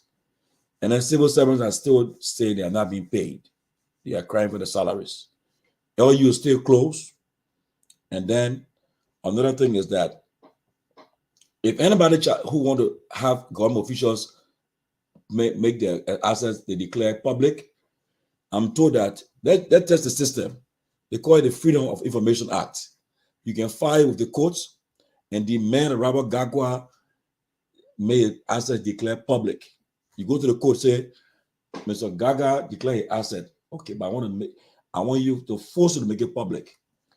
So we can do it through the Freedom of Information Act. Somebody needs to try and test the system and see whether the codes are really genuine. We'll see from there. Dominic, Yeah. Dominic, is closing argument officially registered under the laws of Liberia? Yes. Let's do it. Let's closing argument fight for it. We are a media group. Let's fight for it. Well, okay, we'll talk about that. But I just want to say, if anybody want to take it individually, okay. But we can do it. Okay. So that's one of the things about it. But Lofa Julius, where are you? You see, you wanted to say something quickly before we go. Lofa Julius not here. But in the meantime, that's what's on my mind. So they can play what they want to play with. They can waste time. The people send their ambassador to the region. Okay, he called me. Okay, go ahead. You're live. Dominic, thank you. All I want to say is, American, the transparency czar is yet to declare and publish his I'm alright. All did it, man. Where from? It's disturbing. It's disturbing. And for a man who claimed to be transparent and came with his team to rescue Liberia, I mean, it's embarrassing that we will sit here and even in the month of Ramadan, you would think that Americans should probably have used this as an opportunity to really set the example for other Liberians to follow and see reason to do it instead of trying to strangulate the process and doing what my brother Tomalin just spoke about, that we need to go to the court and all of those things. For a group of people who came to rescue this country from corruption and to highlight transparency, Americans should do the needful thing and just declare his asset and publish it. Not to only declare his asset, for a man who actually made over $500,000 a month in the United States, it shouldn't be a problem for him. Let him declare his asset and publish it. And it's Ramadan season. Brother, just declare your asset and publish it. Thank you, guys. Okay. Great show. Yeah, okay, but with that, if you really want to do it for truth, you can use if you want Amara to declare, ask to publish it, you can go to the courts, maybe. But I also want to comment Amara. Amara did something. I like what he's doing right now. He wrote something today. He said LEC mess and the increase in fire incidents in Monrovia. Citizens are suffering from poor leadership and management of resources. It doesn't matter if one is rich or poor, young or old. We are all suffering because of LEC. Action is overdue. Look, President Obama went to Ivory Coast recently. We yet to hear what happened from that trip, but we hope to hear it soon. But Amara is right, and I think we should do something about it. But guys, good show. Good night. Good show, guys. Good to see everybody. See you guys again early on Wednesday for another fascinating show. Thank you, Grace. God bless everybody. See you. I'm gonna cut it over now. We're done. Show's over, bro.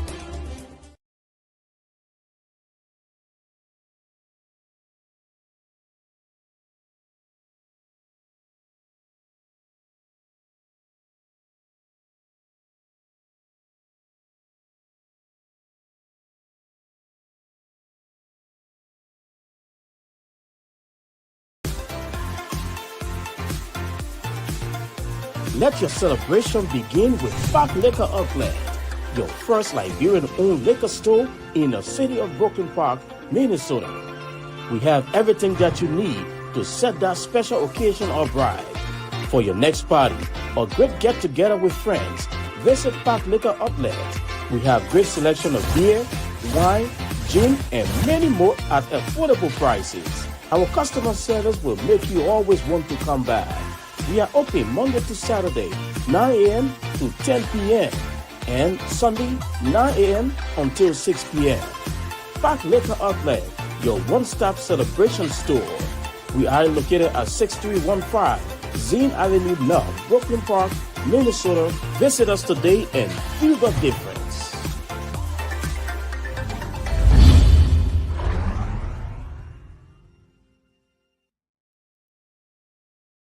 Many of the times when Liberians come to the States, driving becomes an issue for them. So the train coming here will give people the opportunity to find better jobs, to be able to move around easily, and will cut down some of the costs that we incur on ourselves. Some of the older people, we got people who have to go for them and bring them to buy their groceries. Now, they can do it on their own. The Blue Line coming to Brooklyn Park, especially where we are concentrated, will be a blessing to most of us. Many of the times when Liberians come to the States, driving becomes an issue for them. So the train coming here will give people the opportunity to find better jobs, to be able to move around easily, and will cut down some of the costs that we incur on ourselves. Some of the older people, we got people who have to go for them and bring them to buy their groceries. Now, they can do it on their own. The Blue Line coming to Brooklyn Park, especially where we are concentrated, will be a blessing to most of us. Good morning, good afternoon, good evening, wherever you are, anywhere in the world. Welcome to Panelists. I'm Esther Nimeli Bryan, the owner and CEO of Panelists. At Panelists, we do amazing things in this town. Panelists is where tradition meets modern health and beauty. We live up to our slogan, luxurious, elegant, and affordable. At Panelists, we have one of our amazing treatment rooms. It's called the Ayurveda room. In that Ayurveda room, we do the Sharadara oil treatment. Sharadara helps you to ease your stress. It's very relaxing. Once that treatment is done, you feel very calm, you have good sleep, and we have professionals doing all these treatments. You should see our pedicure rooms. Our pedicure room is amazing. You'll be very comfortable. We have professionals to make sure that you leave here with a soft feet. We will make sure that you leave here with your nails well done. We have an amazing hammam room. We have a professional from Morocco who will give you a Moroccan bath, nothing you have experienced. So come to Panelists and enjoy these services. Our massage room is where we do the Swedish massage, the hot stone massage, deep tissue massage, and everything. Our facial room is another amazing room. Before we do your facial, we analyze your skin with our skin analyzer machine, and then we recommend, our professional recommend the kind of facial for you to do. We also have amazing products. We have products like Eminence, we have products like The Ordinary, we have products like Olay, we have the CeraVe, and just so many amazing products. Oh, ladies, listen. This one is only for my ladies. At Panelists, we have something called the Panelists Secret Garden. I'm not going to say it here. We don't want you guys to know what we're doing. But when you walk into Panelists, just inquire about our secret garden. We are located in Colony Hotel Compound, Congo Town, Monrovia, Liberia.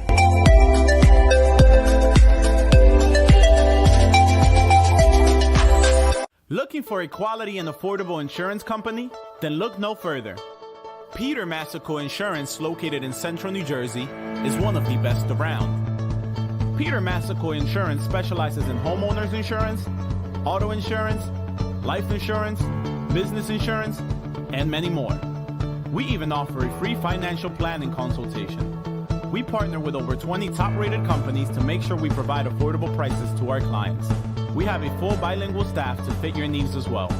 Let Peter Massaco Insurance help you today.